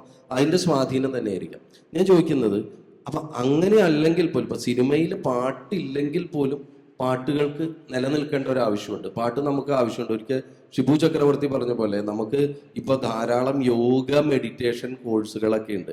അപ്പോൾ ഈ യോഗ മെഡിറ്റേഷൻ കോഴ്സുകളിൽ നിങ്ങൾ 5 മിനിറ്റ് കണ്ണടച്ചിരിക്കണം എന്ന് പറഞ്ഞു കഴിഞ്ഞാൽ നമുക്ക് ചിലപ്പോൾ ഇരിക്കാൻ ബുദ്ധിമുട്ടാവും, കണ്ണ് തുറക്കും. പക്ഷെ ഒരു പാട്ട് കേട്ട് കഴിഞ്ഞാൽ നമുക്ക് 5 മിനിറ്റോ 3 മിനിറ്റോ കണ്ണടച്ച് ഇരിക്കാൻ പറ്റും എന്നൊരിക്കൽ ഷിബു ചക്രവർത്തി പറഞ്ഞു. അപ്പോൾ നമുക്ക് പാട്ട് ആവശ്യമാണ് നമ്മുടെ ജീവിതത്തിലൊക്കെ. അപ്പോൾ പിന്നെ ഉള്ള ഒരു സാധ്യത എന്ന് പറയുന്നത് സിനിമേതരമായിട്ടുള്ള സ്വതന്ത്രമായിട്ടുള്ള പാട്ടുകളാണ്. ഈ സ്വതന്ത്രമായിട്ടുള്ള പാട്ടുകൾ ഇന്ന് ലോകത്തെമ്പാടുമുണ്ട്. ഇന്ന് 7ാം ക്ലാസ്സിലോ 8ാം ക്ലാസ്സിലോ ഇവിടെ എത്ര കുട്ടികൾ ഇരിക്കുന്നുണ്ടെന്നറിയില്ല. ആ കുട്ടികൾ മുഴുവൻ, ഞാൻ ഒരിക്കൽ ചെന്നപ്പോൾ കേട്ടത്, ആ കുട്ടി മലയാളം പാട്ടേ കേൾക്കുന്നില്ല, BTS പോലുള്ള കൊറിയൻ ബാൻഡുകളുടെ പാട്ടാണ് കേൾക്കുന്നത് ഇത്തരത്തിലുള്ള. അപ്പൊ ഇത്തരത്തിലുള്ള പാട്ടുകളൊക്കെ സ്വതന്ത്ര പാട്ടുകളാണ്. അങ്ങനെ നിരവധി സ്വതന്ത്ര പാട്ടുകൾ വരുന്നുണ്ട്. മലയാളത്തില് ഒരു സ്വതന്ത്രമായ പാട്ടുകൾക്ക് ഇപ്പം ജോബിനെ പോലുള്ള ആളുകളൊക്കെ സ്വതന്ത്രമായിട്ടുള്ള ഇൻഡിപെൻഡന്റ് സോങ്സ് ചെയ്യുന്ന ഒരുപാട് പേരുണ്ട്. അതിൻ്റെ ഒരു സാധ്യത അതിലേക്ക് ഞാൻ വരുന്നത് അതാണ്. അപ്പോൾ അങ്ങനെ എത്രയോ കാലം മുമ്പേ സ്വന്തമായിട്ട് സതോരി എന്ന് പറയുന്ന ഒരു ചാനൽ, യൂട്യൂബ് ചാനൽ തുടങ്ങിയിട്ട് അതിൽ സ്വന്തമായിട്ട് പാട്ട് എഴുതിയിട്ട് പല സംഗീത സംവിധായകരെ കൊണ്ടും മ്യൂസിക് ചെയ്തിട്ട്, ബിജിപാലിനെ പോലുള്ളവര് നിരവധി പേര് അതിൽ ചെയ്തിട്ടുണ്ട്. പുതിയ സംഗീത സംവിധായകർക്ക് അവസരം കൊടുത്തിട്ട് അവരെ കൊണ്ട് അങ്ങനെ പല ഗായകരെ കൊണ്ട് പാടിച്ചിട്ട് സതോരി എന്ന് പറയുന്ന ഒരു, പലർക്കും അറിയായിരിക്കും ഇവിടെ, സതോരി എന്ന് പറയുന്ന ഒരു മൂവ്മെന്റ് റഫീഖ് അഹമ്മദ് തുടങ്ങിയിട്ടുണ്ട്. നിരവധി കാലമായിട്ട് സതോരി എന്ന് പറയുന്ന ഒരു ചാനല് സ്വതന്ത്ര പാട്ടുകളുടെ ഉണ്ട്. അപ്പൊ ഞാൻ ചോദിക്കുന്നത്, അതിൻ്റെ ഒരു സാധ്യത നമുക്ക് ആവശ്യമാണെന്ന് നമ്മൾ സമ്മതിക്കുന്നു. സ്വതന്ത്രമായിട്ടുള്ള പാട്ടുകൾ, ഇൻഡിപെൻഡന്റ് സോങ്സ് ഇവിടെ വരണം എന്ന് പറയുന്നു. പക്ഷെ ഇൻഡിപെൻഡന്റ് സോങ്ങുകളുടെ ഒരു സാധ്യത എങ്ങനെയാണെന്നാണ് ഇപ്പം ഇതിൻ്റെ ഒരു എക്സ്പീരിയൻസ് വെച്ച് റഫീഖയ്ക്ക് തോന്നുന്നത്? കാരണം ആളുകളെ ആക്സെപ്റ്റ് ചെയ്യുകയും മുന്നോട്ട് പോവുകയും ചെയ്താലേ അതിനൊരു നിലനിൽപ്പുണ്ടാവുള്ളൂ. അതെന്താ? അല്ലെങ്കിൽ പുതിയ കുട്ടികൾ ഇൻഡിപെൻഡന്റ് സോങ് ചെയ്യാൻ, ഇപ്പം എല്ലാ പുതിയ കുട്ടികളും പാട്ട് എഴുതുന്നവർക്കും സ്വന്തമായിട്ട് സിനിമയിൽ എഴുതണം എന്നായിരിക്കും ആഗ്രഹം, അല്ലെങ്കിൽ സ്വന്തമായിട്ട് സംഗീത സംവിധാനം സിനിമയിൽ ചെയ്യണം എന്നായിരിക്കും ആഗ്രഹം. കാരണം നമ്മൾ ഈ പറയുന്ന പാട്ട് എന്ന് പറഞ്ഞു കഴിഞ്ഞാൽ പെട്ടെന്ന് തന്നെ സിനിമയിലേക്ക് പോകുന്നുണ്ട്. പക്ഷെ അതിൻ്റെ അപ്പുറത്തേക്ക് സിനിമയിൽ പാട്ട് കുറയുകയും സിനിമാ പാട്ട് കൊണ്ടൊരു നിലനിൽപ്പില്ലായുകയും നമ്മുടെ സംഗീതമോ നമ്മുടെ വരികളോ അല്ലെങ്കിൽ കവിത എഴുതാനുള്ള ശേഷിയോ അല്ലെങ്കിൽ പാട്ട് എഴുതാനുള്ള ശേഷിയോ പ്രകടിപ്പിക്കാൻ പറ്റാത്ത ഒരു മീഡിയമായിട്ട് സിനിമ മാറുന്നൊരവസ്ഥ വരികയാണെങ്കിൽ, ഇല്ലാന്ന് നമുക്ക് വിചാരിക്കാം, ഈ സ്വതന്ത്ര ഇതിൻ്റെ ഒരു സാധ്യത എങ്ങനെയായിരിക്കുന്ന റഫീഖിക്ക് തോന്നുന്നത്?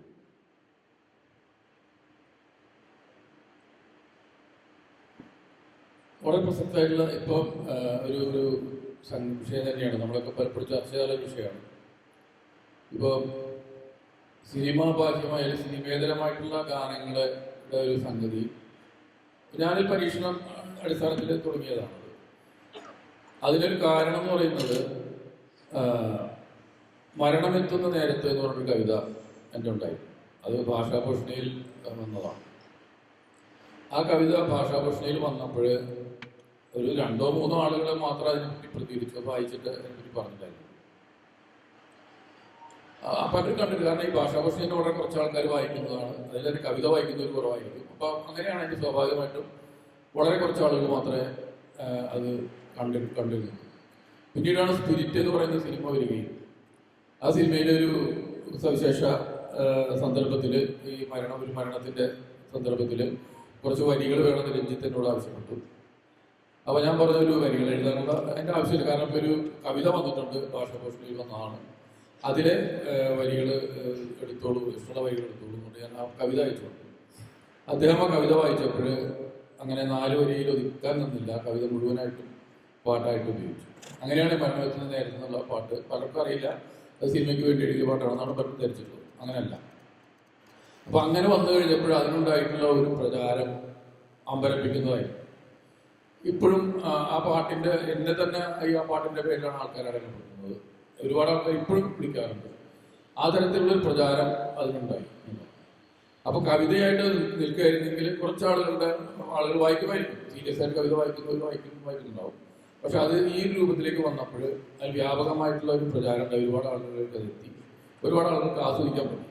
അപ്പം അങ്ങനെ ഒരു സാധ്യത അവിടെ നിലനിൽക്കുന്നു. സിനിമയിൽ നമുക്കിപ്പോൾ അപൂർവമായിട്ട് രഞ്ജിത്തിൻ്റെ പോലെയോ ഒക്കെയുള്ള ആൾക്കാർ ഉണ്ടെങ്കിൽ മാത്രമേ നടക്കൂ. അല്ല എല്ലാവരും ഇങ്ങനെയുള്ള പാട്ടുകളൊന്നും ഇപ്പോൾ വരുന്ന സിനിമകൾ നമുക്ക് എടുത്ത് നോക്കിയാൽ മതി. ഇപ്പോഴത്തെ സിനിമകളിൽ ഇങ്ങനെ പാട്ട് ഒരിക്കലും വരുത്താൻ പറ്റില്ല, കാരണം സിനിമയുടെ സ്വഭാവം മാറിയില്ല. അങ്ങനെയൊക്കെയാണ് ഞാൻ ആലോചിച്ചത്. ഇങ്ങനെയുള്ള കുറേ കാര്യങ്ങൾ കുറച്ച് കാവ്യാത്മകമായതും അല്ലെങ്കിൽ നമുക്ക് വളരെ സ്വതന്ത്രമായിട്ട് സംവിധായകൻ്റെയോ അല്ലെങ്കിൽ സ്ക്രിപ്റ്റ് റൈറ്ററുടെ ഒന്നും നിർദ്ദേശങ്ങളൊന്നും ഇല്ലാതെ തന്നെ നമുക്ക് സ്വന്തമായിട്ട് ചെയ്യാവുന്ന കുറച്ച് കാര്യങ്ങൾ ചെയ്തുകൂടെ എന്നുള്ള രീതിയിലാണ് ഞാനത് തുടങ്ങിയത്. അത് വിജയിക്കാത്തതിൻ്റെ കാരണം മിക്കവാറും അതിലെ ടെക്നിക്കലായിട്ടുള്ള പല കാര്യങ്ങളിലും അറിവുകൾ കൊണ്ടാണ്. കാരണം പുതിയ കാലഘട്ടങ്ങളിലെ യൂട്യൂബ് ചാനലുകൾ എങ്ങനെ വേണം കൊണ്ടു നടത്താൻ, അത് ആളുകളിലേക്ക് എത്തിക്കുന്നതിൻ്റെ രീതികൾ എന്താണ്, അത്തരം കാര്യങ്ങളിൽ ഒരുപാട് സാങ്കേതികമായിട്ടുള്ള ധാരണകൾ ആവശ്യമാണ്. അത് അത്ര ഇല്ലാത്തതായിരിക്കും ഒരു പക്ഷേ അതിൻ്റെ കാരണം പക്ഷെ പതുക്കെ പതുക്കെ അത് തീർച്ചയായിട്ടും പാട്ട് ശരിക്കും ഇഷ്ടപ്പെടുന്ന ഒരുപാട് ആളുകളിലേക്ക് എത്തുന്നുണ്ട്. അത് അത്തരമൊരു സാധ്യത ഉണ്ട്. അപ്പൊ എൻ്റേതെന്നുള്ളതല്ല, ബാക്കി പുതിയതായിട്ട് വരുന്ന പുതിയ തലമുറയ്ക്ക് അവരുടേതായ രീതിയിലുള്ള അവരുടെ ഒരു ട്രെൻഡ് അനുസരിച്ചിട്ടുള്ള അവരുടെ സംസ്കാരം അനുസരിച്ചിട്ടുള്ള അവരുടെ താല്പര്യം അനുസരിച്ചിട്ടുള്ള പാട്ടുകൾ ഉണ്ടാക്കാം.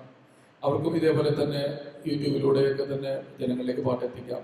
അങ്ങനെയുള്ള പുതിയൊരു കൾച്ചർ ഇപ്പോൾ പെയിന്റിങ്ങിലൊക്കെ വന്നിട്ടുള്ളത്. പെയിന്റിങ്ങിനൊന്നും നമ്മുടെ കാലത്ത് ചിത്രകാരന്മാരെ ഇത്ര പ്രാധാന്യം ഉണ്ടായിരുന്നില്ല. ചിത്രകല എന്ന് പറഞ്ഞു കഴിഞ്ഞാൽ നമ്മൾ വിചാരിച്ചിരുന്നത് ASC നമ്പൂതിരിയുടെയൊക്കെ രേഖാചിത്രങ്ങളായിട്ടാണ്, അല്ലെങ്കിൽ മാക്സിമം രാജരവിവർമ്മ എന്നുള്ള പേര് മാത്രം അറിയാം.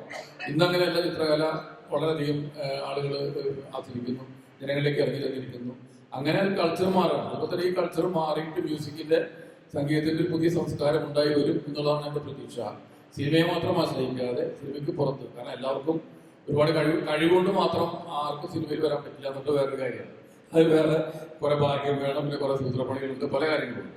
അതുകൊണ്ട് പിന്നെ കഴിവുള്ളവർക്ക് തീർച്ചയായിട്ടും അതിനൊരു അവസരമുണ്ട്. അപ്പൊ അങ്ങനെ നല്ല പാട്ടുകൾ ചെയ്യാൻ പറ്റാവുന്നവർക്ക്, പാടാൻ പറ്റുന്നവർക്ക്, എഴുതാൻ പറ്റാവുന്നവർക്ക്, സംഗീതം ചെയ്യാൻ പറ്റാവുന്നവർക്ക്, അങ്ങനെയുള്ള ഒരു രീതിയിലേക്ക്. കാരണം പാട്ട് നേരത്തെ ഹരി പറഞ്ഞ പോലെ പാട്ട് സമൂഹത്തിന്റെ ആവശ്യമാണ്. പാട്ടില്ലാതെ ഒരു സമൂഹവും നിലനിൽക്കില്ല. ഇതിനേക്കാൾ കൂടുതൽ ഹിംസാത്മകവും പാട്ടില്ലാത്തൊരു സമൂഹം. ഇപ്പൊ തന്നെ അത്യാവശ്യം ഹിംസ ഉണ്ട്. അതിനേക്കാൾ കൂടുതൽ ഹിംസാത്മകവും ക്രൂരവും മനുഷ്യവിരുദ്ധമായിട്ട് മാറും. അതുകൊണ്ട് പാട്ട് വളരെ ആവശ്യം തന്നെയാണ്. സിനിമയിലൂടെ അല്ലെങ്കിൽ പുറമേ കൂടെ കിട്ടാനുള്ള മാർഗങ്ങൾ ഉണ്ടായി വരും എന്നാണ് ഞാൻ വിചാരിക്കുന്നത്. ഇത് റഫീഖ് പറഞ്ഞ പോലെ സദോരി എന്ന് പറയുന്ന ഒരു സ്വതന്ത്ര മൂവ്മെൻ്റാണ്.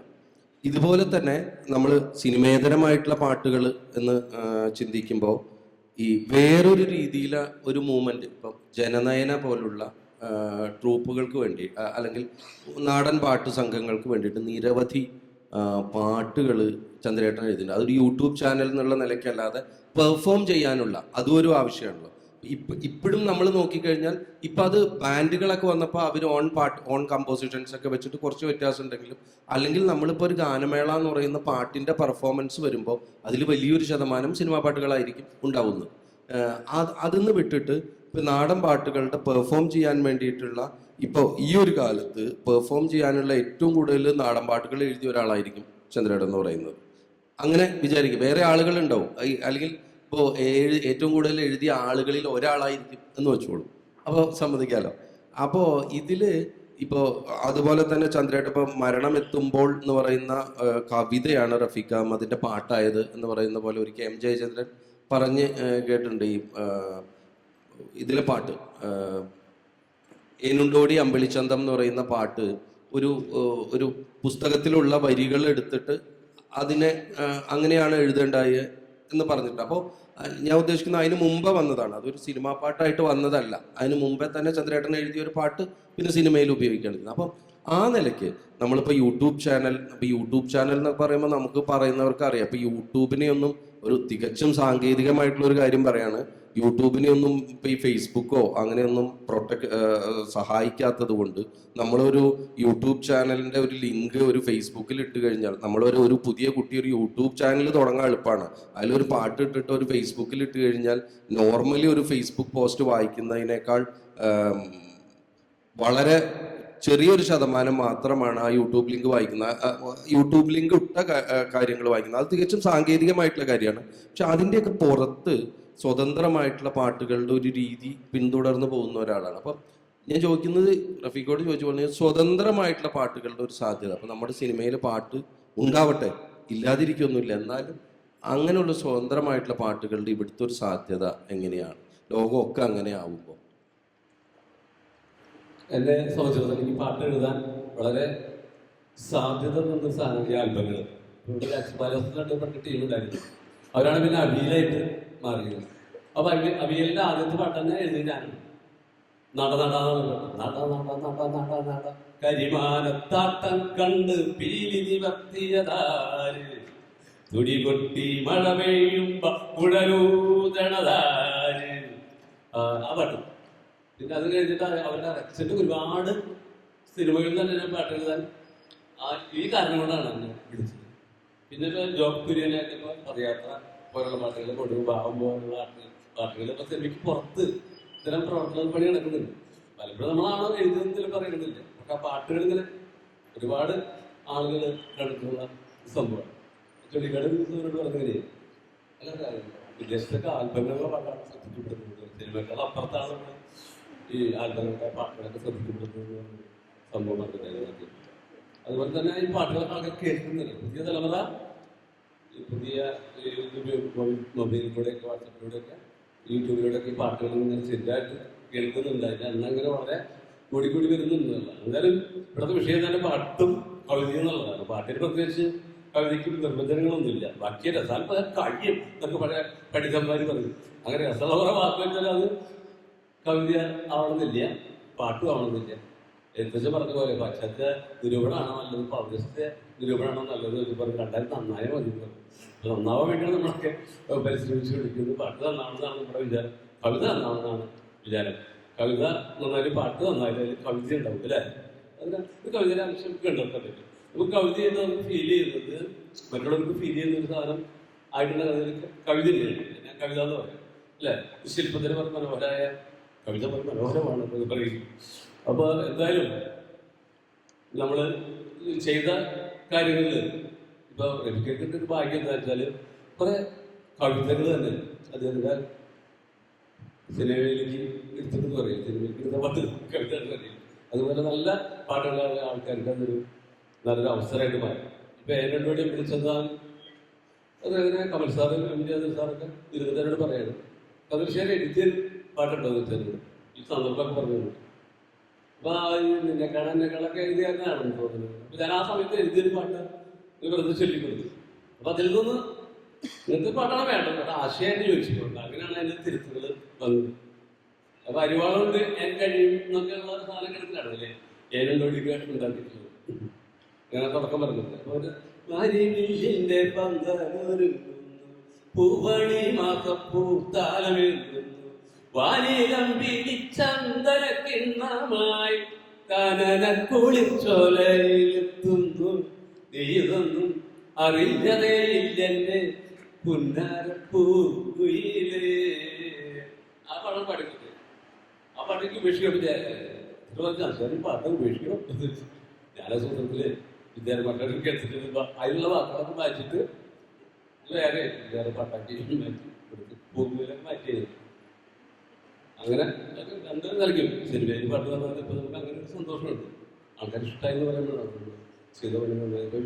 പ്രത്യേകിച്ച് ആൽബങ്ങളിലുള്ള പാട്ടുകളെ കുറിച്ചിട്ട് ആൾക്കാർക്ക് നല്ല അഭിപ്രായം. എല്ലാവരുടെ ആൽബങ്ങളുടെ കാര്യമാണ് പറഞ്ഞത്, എൻ്റെ മാത്രമല്ല. അതിൽ ഭാവമൊക്കെ പെട്ടെന്ന് തന്നെ ഒരുപാട് ആളുകൾ കേട്ടാ പാട്ട് കേട്ടാ ഭാവങ്ങളുടെ പാട്ട് കേട്ടാ. അപ്പൊ അതൊക്കെ ശ്രദ്ധിക്കുന്നുള്ളതാണ്. പാട്ട് ശ്രദ്ധിക്കുന്നതാണ് നമ്മുടെ ഇഷ്ടം.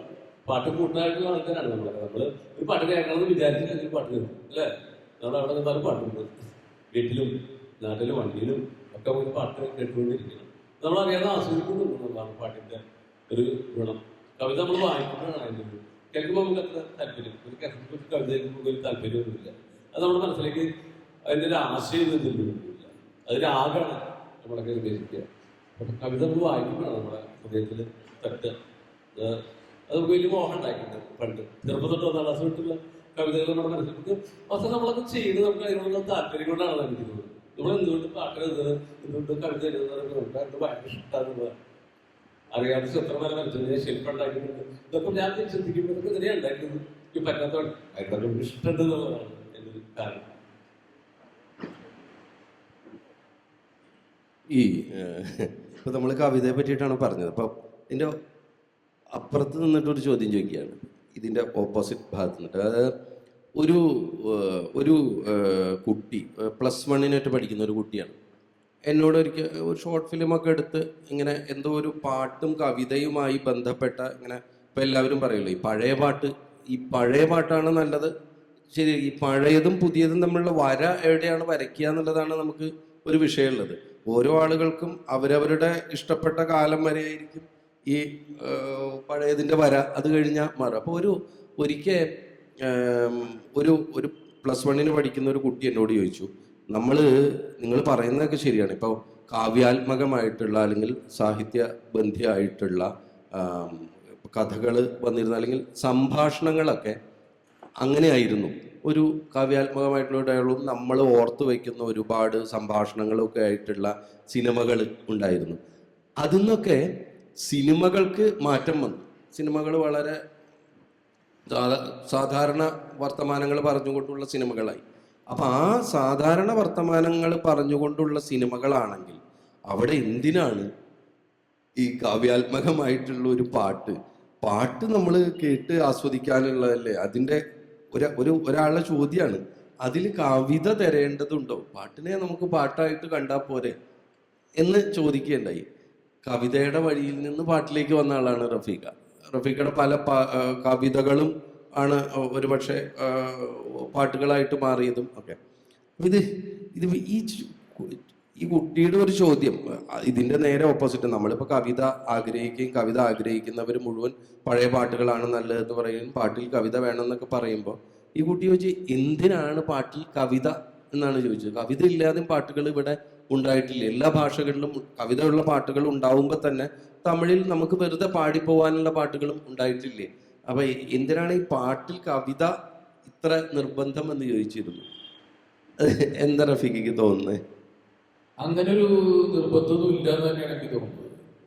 കാരണം തുടക്കത്തിലെ പറയാൻ ശ്രമിച്ചൊരു കാര്യമാണ്, അതായത് സിനിമയുടെ രൂപഭാവങ്ങളൊക്കെ മാറിയ നിലയ്ക്ക് അതിന് യോജിച്ചതല്ലാത്ത പാട്ട് എങ്ങനെയായാലും വരുത്താൻ പറ്റുക. അപ്പോൾ താൻ പോയി കേസ് കൊടുക്കും എന്നുള്ള സിനിമയിൽ വെൺചന്ദ്ര ലേഖ ഒരു അപ്സരസ്ത്രീ വിപ്രലംബ ശൃംഗാര നൃത്തമാടാൻ വരും അപ്സരസ്ത്രീ എന്നുള്ള പാട്ടൊക്കെ വെച്ച് കഴിഞ്ഞാൽ അത് ഒരിക്കലും ശരിയാവില്ലല്ലോ, അത് നടക്കില്ല. അപ്പോൾ അതുകൊണ്ട് നിങ്ങൾ പഴയ പാട്ട് അങ്ങനെ പറയുന്നതിൽ കാര്യമില്ല. സിനിമയെ പാട്ടിനെ കുറിച്ചാണ് പറയുന്നതെങ്കിൽ ഈ പുതിയ കാലത്ത് സിനിമയെ അടിസ്ഥാനപ്പെടുത്തിക്കൊണ്ട് മാത്രമേ പാട്ടിനെ കുറിച്ച് പറയാൻ പറ്റൂ. അതല്ലെങ്കിൽ ഈ പറഞ്ഞ പോലെ സിനിമാ വാക്യമായിട്ട് സിനിമേതരമായിട്ടുള്ള പാട്ടുകൾ നമുക്ക് ചെയ്യാം.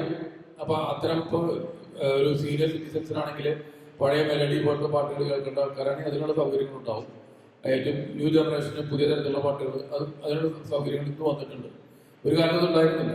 അതാണ് പറയാൻ കാരണം. ഇപ്പൊ പുതിയ സാങ്കേതിക വികാസം കൊണ്ടുണ്ടായിട്ടുള്ള ഒരു പോസിറ്റീവായിട്ടുള്ള കാര്യം തന്നെയാണ്.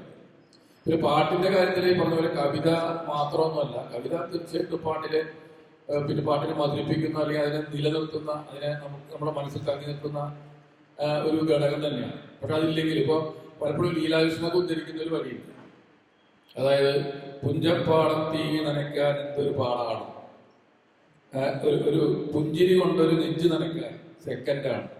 ഇത് സാധാരണ ചായക്കടയിലൊക്കെ സാധാരണ ആൾക്കാർ പാടുന്നതാണെങ്കിൽ പോലും അത് കവിത തന്നെയാണ്, കവിതയുണ്ട്. അതുപോലെ നിരവധി പാട്ടുകൾ ചിലപ്പോൾ ഒരു ഇതുമില്ലാത്തപ്പോൾ എന്തൊരു തൊന്തരവ്, ഒരു സുന്ദരി പെണ്ണിനെ സ്വന്തമായി കിട്ടാൻ എന്തൊരു തൊന്തരവ്. ഇത് കവിത ഒന്നുമല്ലല്ലോ, പക്ഷെ പാട്ട് എന്നുള്ള രീതിയിൽ സമൂഹത്തിന് അത് ആസ്വദിക്കാൻ പറ്റുന്നുണ്ട്. അത്തരം സാധനങ്ങൾ സമൂഹത്തിന് ആവശ്യമാണ്. ഇങ്ങനെ എല്ലാം കൂടിയിട്ട് നമുക്ക് ഈ പല കാര്യങ്ങളിലും ഉള്ള പോലെ നമ്മളിപ്പോൾ ഫാസിസത്തെ കുറിച്ചൊക്കെ പറയാറുണ്ട്. ഇതിലും ഒരു ബഹുസ്വരത കാണേണ്ടതുണ്ട്. എല്ലാ തരത്തിലുള്ള ആളുകൾക്ക് പറ്റിയ എല്ലാ തരത്തിലുള്ള പാട്ടുകളും ഉണ്ടാവേണ്ടതുണ്ട്. കവിത മാത്രം വേണം എന്ന് പഠിക്കുന്നതിലൊന്നും സിനിമയിൽ അങ്ങനെ സാധ്യമില്ല. കാരണം സിനിമയിലെ കഥാപാത്രത്തിന്റെ സിനിമയുടെ പ്രമേയത്തിനനുസരിച്ച് മാത്രമേ പറ്റൂ. നമുക്ക് ആഗ്രഹിച്ചിട്ടൊന്നും കാര്യം ഉണ്ടാവാറില്ല. അതാണ് ഞാൻ പറഞ്ഞത്. ചിലപ്പോൾ അങ്ങനെ അവസരങ്ങൾ കിട്ടുമ്പോൾ സാധിക്കുന്നു. പിന്നെ കിട്ടുന്നതിനകത്ത് നമുക്ക് എന്തെങ്കിലുമൊക്കെ ഇപ്പൊ തമിഴിലൊക്കെ വലിയൊരു കാര്യമാണ്. തമിഴന്മാരുടെ പാട്ട് കേട്ടുകല്ലേ വളരെ സാധാരണ പാട്ടുകളാണെങ്കിൽ പോലും അവരതിനകത്തേക്ക് കുറച്ചൊരു കവിതയൊക്കെ ഉണ്ടാവും. ഈ കാറ്റ് എന്താണ് അപ്പൊ അതിനകത്ത് ഇങ്ങനെയുള്ള ചില കാര്യങ്ങൾ. പക്ഷെ അതും നമ്മുടെ മലയാളത്തില് അത്ര വന്നിട്ടില്ല. ആ തരത്തിലൊക്കെ കുട്ടികൾ പ്രതീക്ഷിക്കുന്നുണ്ടാവും. അത്തരത്തിലുള്ള കാര്യങ്ങൾ പ്രസക്തിയില്ല. അതെ, ആളുകള് പാട്ടിനെ കുറിച്ച് പറയുമ്പോൾ പറയുക ഇതിനെങ്ങനെയൊക്കെ പാട്ട്. ഇപ്പൊ ഇവിടെ നാള് ഒരു കക്ഷി ചോദിച്ചു, ഈ അപ്പങ്ങളെല്ലാവർക്കും അമ്മായി കിട്ടത് വരുമാനക്കായി എന്ന് പറഞ്ഞു. അങ്ങനത്തെ പാട്ടൊക്കെ എന്തിനാ എഴുതണമെന്ന് വെച്ചു. പിന്നെ അയാളുടെ ഫോൺ ഡയലക്ടറും അങ്ങോട്ട് വിളിച്ചപ്പോ ഡയലക്ടറോട് അതാ. അല്ല, അത് ചിലപ്പോഴും എന്താണെന്നറിയോ, ആ പാട്ട് വേറെ അർത്ഥത്തിലായിരിക്കും ചോദിക്കുന്നത്. ഈ അപ്പങ്ങളെമ്പാടുന്നുള്ള പാട്ട് അയാളെ അമ്മാതിരി കുടുക്കിയിട്ടുണ്ടായിരിക്കും. അപ്പൊ ഇങ്ങനെ കൊടുക്കാൻ വേണ്ടിയിട്ട് എന്താണ് പാട്ട് എഴുതുന്നതെന്നായിരിക്കും ചോദിച്ചത് ഡയലക്ടറോടായിരിക്കും. ഇതിപ്പോ ഈ റഫീഖ നേരത്തെ പറഞ്ഞൊരു തമിഴ് പാട്ടുകളുടെ കാര്യം പറഞ്ഞപ്പോഴും ഞാൻ ചോദിക്കണം. ഇപ്പം ഈ തമിഴിലുള്ളവര് നമ്മള് സെൽഫോണിന് ഇപ്പൊ കൈപ്പേശി അങ്ങനെ പുതിയൊരു സാധനം ഉണ്ടെങ്കിൽ തമിഴിലൊരു വാക്ക് അവരുടെ ഡേ ടു ഡേ അഫയറിലുള്ള വാക്കുകൾക്ക് മുഴുവൻ അവര് ഒരു തമിഴ് ഇത് കൊണ്ടുവരും. മലയാളിയാണെങ്കിൽ ഏത് വാക്കും എന്ത് പുതിയതാണെങ്കിലും, വാച്ചാണെങ്കിലും മറ്റേ അടിപൊളിയാണെങ്കിലും, നമ്മൾ ഏത് മിയാ കുൾപ്പിയാണെങ്കിലും അങ്ങനെ നമ്മൾ സ്വീകരിക്കും, നമ്മൾ അഡാപ്റ്റ് ചെയ്ത് കൊണ്ടുവരും. ഏത് നമ്മുടെ വ്യവഹാര ഭാഷയിൽ. തമിഴിലൊക്കെ ഞാൻ തമിഴ് പറഞ്ഞുകൊണ്ട് പറയാണ്, തമിഴിലെ വ്യവഹാര ഭാഷയിലാണെങ്കിൽ ഇവരെല്ലാറ്റിനും ഈ പറയുന്ന ഭാഷ ഉണ്ടാകും. എന്നാൽ പാട്ടിലേക്ക് വരുമ്പോൾ മലയാളി ഒരു വാക്കിനെയും കടക്കാൻ സമ്മതിക്കില്ല. ഈ തമിഴിലാണെങ്കിൽ ടെലഫോൺ, മണിഫോൺ, സിൽപ്പവളി, വള, ഇങ്ങനെ എന്ത് വാക്കിനും തമിഴിലാണെങ്കിൽ പാട്ടിലേക്ക്, കാവ്യഭാഷയിലേക്ക് ഇവർ ഇംഗ്ലീഷിനെയും ഏത് ഭാഷയും കൊണ്ടുവരികയും ചെയ്യും. ഇപ്പൊ ഒരു പാട്ടിന്റെ വരി എനിക്ക് ഓർമ്മയില്ല, ഇവിടെ ഇരിക്കുന്നവർക്ക് ഓർമ്മയുണ്ടാവും. അതായത് ഈ ഒരു ലവ് സോങ്ങിലാണ്, ഒരു പ്രണയഗാനത്തില് തമിഴില് നമ്മുടെ ഈ ദോശത്തട്ടില്, രാത്രി ദോശത്തട്ടില്, വലിയ ദോശത്തൊട്ടില് മുട്ട റോസ്റ്റ് ഇങ്ങനെ ഓംലെറ്റ് ഉണ്ടാക്കിയ പോലെ ആകാശത്ത് ചന്ദ്രൻ എന്ന് ഒരു പാട്ടിലെ, ഒരു സിനിമയിലെ ഒരു പ്രണയഗാനത്തിലെ വരിയാണ്. ഇവിടെ നമ്മൾ അങ്ങനെ എഴുതുമ്പോൾ ഒരു പക്ഷേ അത് കോമഡി പാട്ടായിട്ട് മാറാനുള്ളൊരു സാധ്യതയുണ്ട് നമ്മൾ. അപ്പൊ ഇതിന്റെ ഒരു കാരണം എന്ന് പറയുന്നത് നമ്മളിപ്പോഴും ഈ പറയുന്ന പോലെ പുറത്തുള്ള ആൾക്കാരൊക്കെ എങ്ങനെ വേണമെങ്കിൽ നടന്നോട്ടെ, എൻ്റെ വീട്ടിലുള്ള ആളുകളൊക്കെ ഒരു പ്രത്യേക രീതിയിൽ നടക്കണം എന്ന് പറഞ്ഞ പോലെ ഉള്ള ഒരു തോന്നൽ മലയാളിക്ക് പാട്ടിൽ ഉള്ളത് കൊണ്ടാണോ, അല്ലെങ്കിൽ ഇതപര്യന്തമായിട്ട് മലയാളി പാട്ടിൽ ദീക്ഷിച്ചിരുന്ന ഈ കാവ്യബോധമുണ്ടല്ലോ, പാട്ടുകളിൽ ഇതുവരെ വന്ന കാവ്യബോധം, എന്നാൽ തമിഴിൽ ആ സമയം തന്നെ ഇപ്പോ മലർന്ന് മലരാക ഒക്കെ പാട്ടുകൾ ചെയ്യുന്ന MSP, റമ്പമ്പം മാറമ്പം എന്ന് പറയുന്ന പോലത്തെ ഉള്ള അങ്ങനെയുള്ള പാട്ടുകളും ചെയ്തിരുന്നു. അപ്പൊ ഇതിങ്ങനെ ഒരു കാവ്യ സ്വഭാവമുള്ള പാട്ടുകൾ വന്ന ആ ശീലം കൊണ്ടാണോ ഈ ബ്രേക്ക് ചെയ്യാൻ, ഇത് ബ്രേക്ക് ചെയ്യപ്പെടേണ്ടതാണല്ലോ ഒരു കണക്കിൽ, അത് വന്നത് അതുകൊണ്ടായിരിക്കുമോ? മിക്കവാറും അങ്ങനെ ആയിരിക്കണം. കാരണം നമ്മുടെ നിർമ്മല എന്ന് പറയുന്ന സിനിമയിലാണ് പാട്ടുകൾ, ആദ്യത്തെ പാട്ടുകൾ എന്ന് പറയുമ്പോൾ ജി ശങ്കർ കുറുപ്പല്ല എഴുതി, മഹാകവി ജി ശങ്കർ കുറുപ്പാണ് ജ്ഞാനപീഠ അവാർഡ് കിട്ടിയിട്ടുള്ള ആളാണ്. പിന്നീട് പി ഭാസ്കരൻ, വയലാർ, YP ശ്രീകുമാരൻ, ഇവരൊക്കെ തന്നെ കവിത ആ രംഗത്ത് ചുളർപ്പിച്ചവരും ഒരു സ്ഥാനം നേടിയിട്ടുള്ള ആൾക്കാരൊക്കെ തന്നെയാണ്. അപ്പോൾ അങ്ങനെയാണ് ഒരു കൾച്ചറിന്റെ ഭാഗമായിട്ട് തന്നെയാണ് ചലച്ചിത്ര ഗാനങ്ങളും ഉണ്ടായി വന്നത്. പിന്നെ ആ കാലത്ത് സിനിമകൾ എങ്ങനെയായിരുന്നു? സിനിമകൾ നമുക്ക് ചെമ്മീൻ, അല്ലെങ്കിൽ LP-യുടെ ആശ്രയിത്ത്, ഉറൂബിന്റെ ഉമ്മാച്ചു, പാറപ്പുറത്തിന്റെ, അങ്ങനെയുള്ള സാഹിത്യകൃതികളെ ആശ്രയിച്ചിട്ടുള്ളതും സംഭാഷണങ്ങൾ പോലും വളരെ പിന്നെ സാഹിത്യ ഭംഗിയുള്ള സംഭാഷണങ്ങളൊക്കെ ആയിട്ടുള്ള ഒരു കൾച്ചറിന്റെ ഭാഗമായിട്ടാണ് അത് വന്നത്. ഈ സിനിമ മാറി എന്നുള്ളതാണ് ഇപ്പോഴും നമ്മളെ പാട്ടുകൾ നോക്കുന്ന. എനിക്ക് പലപ്പോഴും ഞാനിപ്പോൾ തന്നെ പറയുന്നതല്ല, ഇപ്പൊ ഈ ഒരു വലിയ ബ്രേക്ക് ഉണ്ടാക്കിയ പാട്ടുണ്ട് മലയാളത്തില്, ഈ തരത്തിൽ ഉണ്ടാക്കിയ പാട്ടാണ് ലജ്ജാവതി.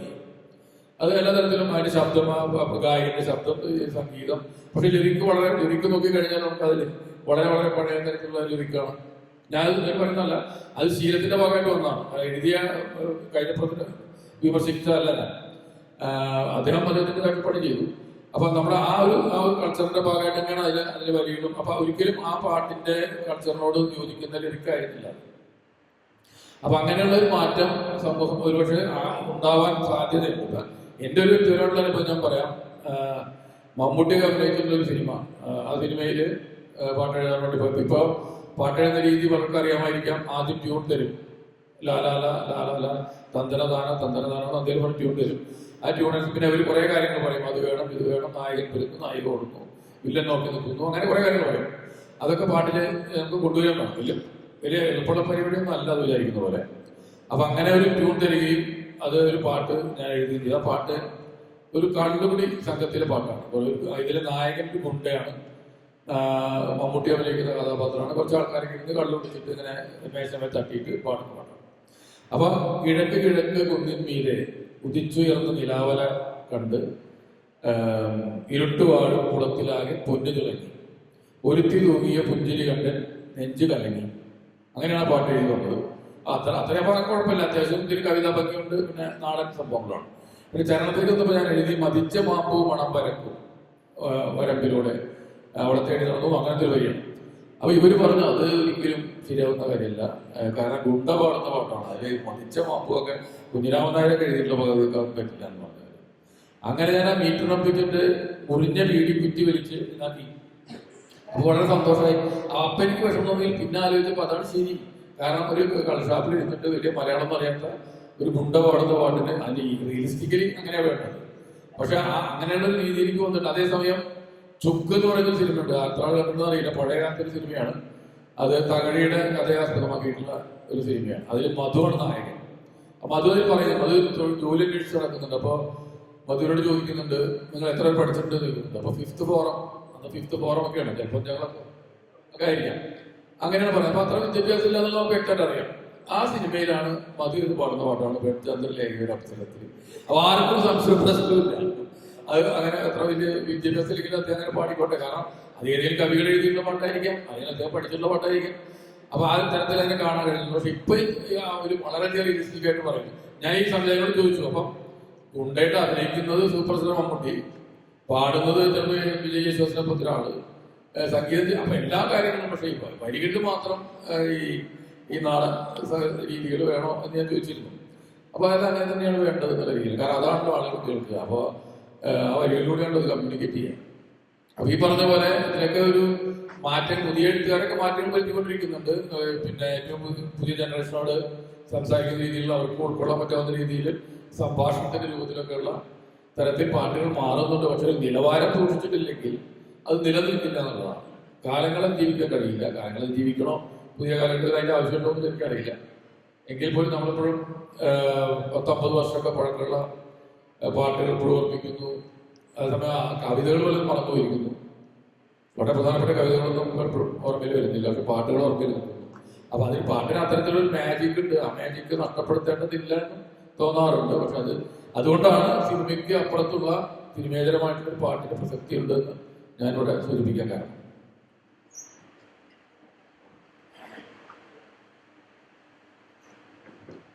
ഞാൻ നേരത്തെ സംസാരിച്ച പോലെ നമ്മൾ പുറത്തുനിന്നുള്ള പാട്ടുകൾ നമ്മൾ വല്ലാണ്ട് സ്വാധീനിച്ചിട്ടുണ്ട്. നമ്മുടെ അനുഷ്ഠാന ഗാനങ്ങളായാലും നാട്ടുപാട്ടുകളായാലും, നമ്മൾ പാട്ട് ഞങ്ങളൊക്കെ ഉള്ള ആളുകൾ പലരും പണ്ട് പാട്ട് കേട്ടിട്ടുള്ളത് നാറ്റു പാടങ്ങളിൽ നിന്നാണ് ശരിക്കും പാട്ട് കേട്ടിട്ടുള്ളത്. ആദ്യത്തെ പാട്ട് കേട്ടിട്ടുള്ളത് അമ്മമാര് വയനാടൻ മഞ്ഞൾ മുറിച്ച പോലെ കുരുത്തോലയായത് കർണം പോലെ എന്ന് നീട്ടി ഞാറ് നടുന്ന താളത്തിൽ പാടിയ പാട്ടുകൾ.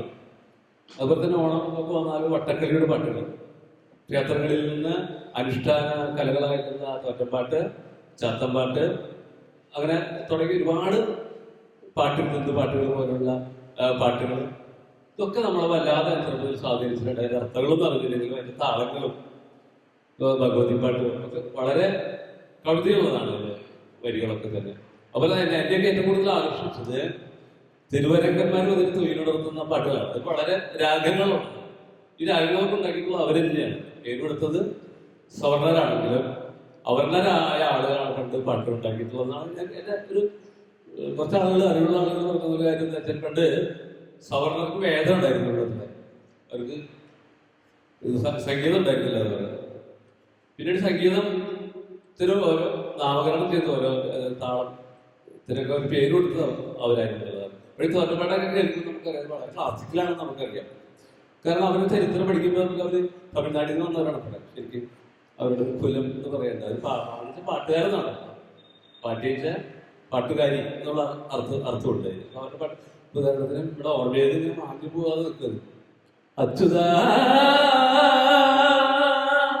തുയിലുണരണം ഗോവിന്ദ ഹരി തുയിലുണരണം അങ്ങനെ തുടങ്ങിയിട്ട് ഗുരുകൂടത്തിലെ വിത്താലും പിന്നെ പുതുമുറത്തിലെ എല്ലാരും വിത്താലൊരുപടി വരുന്നു അമ്മ പുറത്താലൊരു മുറം കോരുന്നേ ഉപ്പും പൊള്ളക്ക് മഞ്ഞള് വാങ്ങാം പുതുമുറത്തിൽ വെച്ചുകൊണ്ടേ. ആ പാട്ട് കേൾക്കുമ്പോൾ നമ്മൾ ഞാനൊക്കെ അടുത്ത കൊല്ലം അവർ വരുന്ന സമയമുണ്ടല്ലോ പുലർച്ചയുടെ, അപ്പൊ അവര് ഉടുപ്പിട്ടു കേൾക്കാൻ വേണ്ടി ഇങ്ങനെ കൊതിയോടെ പോയിട്ട് അറിവില്ലാണ്ടല്ലേ പാട്ട് കേൾക്കാൻ വേണ്ടി ഇന്നൊരു കുട്ടിക്കാലം നമുക്കുണ്ടായിരുന്നു. അതുപോലെ തന്നെ നമ്മൾ റേഡിയോ പാട്ടുകൾ മുഴുവൻ കേട്ടിരുന്ന വാർത്തായിരുന്നു. വേറെ പണിയൊന്നുമില്ലാത്ത അന്നത്തെ പാട്ടുകൾ ഇപ്പൊ ഞങ്ങളൊക്കെ എന്നെ കൽപ്പിച്ചപ്പെടുന്ന ആളാണ്. ഇതിന്റെ എല്ലാ വരികളും ഇപ്പോഴും ഓർമ്മയുണ്ട്. ഞാൻ തെറ്റിച്ചിട്ടാലും ആൾക്കാരെ പറ്റില്ല.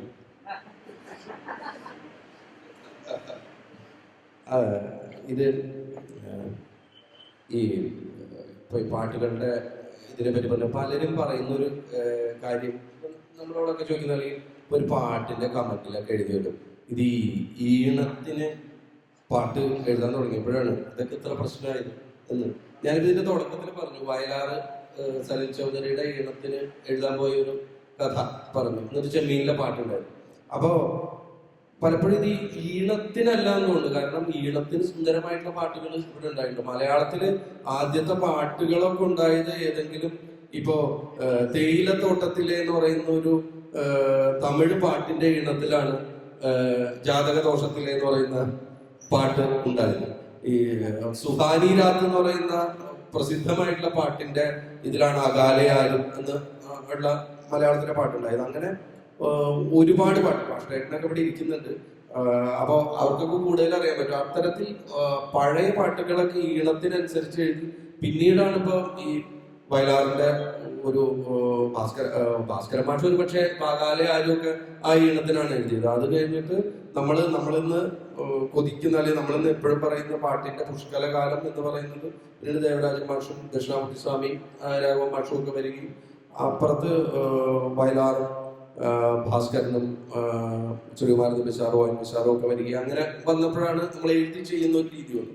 വീണ്ടും 90കളിലൊക്കെ എത്തിയപ്പോൾ അല്ലെങ്കിൽ പുറമേയുള്ള സംഗീത സംവിധായകർ വന്നപ്പോൾ അത് വീണ്ടും ഈണത്തിന് എഴുതി സലിതാക്കി. അതിനുശേഷം വന്ന ശ്യാം സാർ, അങ്ങനെ ഒരുപാട് പേര് വന്നപ്പോൾ ഈണത്തിന് എഴുതലായി. ഇപ്പൊ നമ്മളൊക്കെ എഴുതുന്ന ഈണത്തിനാണ്. പലപ്പോഴും നമ്മളിൽ പലരും ഒരു പാട്ട് വിഷ്വല് ചെയ്തിട്ട് അതിന്റെ ഒരു ഈണത്തിന് പിന്നെ വരി വെക്കേണ്ട അതും കൂടി നമുക്ക് ഉണ്ടായിട്ടുണ്ട്. അതൊരു നെഗറ്റീവായിട്ടല്ല. അപ്പൊ ഇതില് എനിക്ക് തോന്നിയൊരു കാര്യം ഔസേപ്പച്ച മാഷ് ഒരിക്കൽ പറയണ്ടായി, ഈ ഡബ്ബ് പാട്ടുകളെ പറ്റി പറഞ്ഞപ്പോഴാണ്. അപ്പൊ നമ്മള് എല്ലാവരും പറയുന്നതാണ് ഈ ഡബ്ബ് പാട്ടുകളുടെ ഒരു ഇതിനെ പറ്റിയിട്ട്. അതായത് അതിൽ വരുന്ന നമ്മളൊക്കെ എഴുതിയിട്ടുണ്ടാവും അല്ലേ ചന്ദ്രൻ?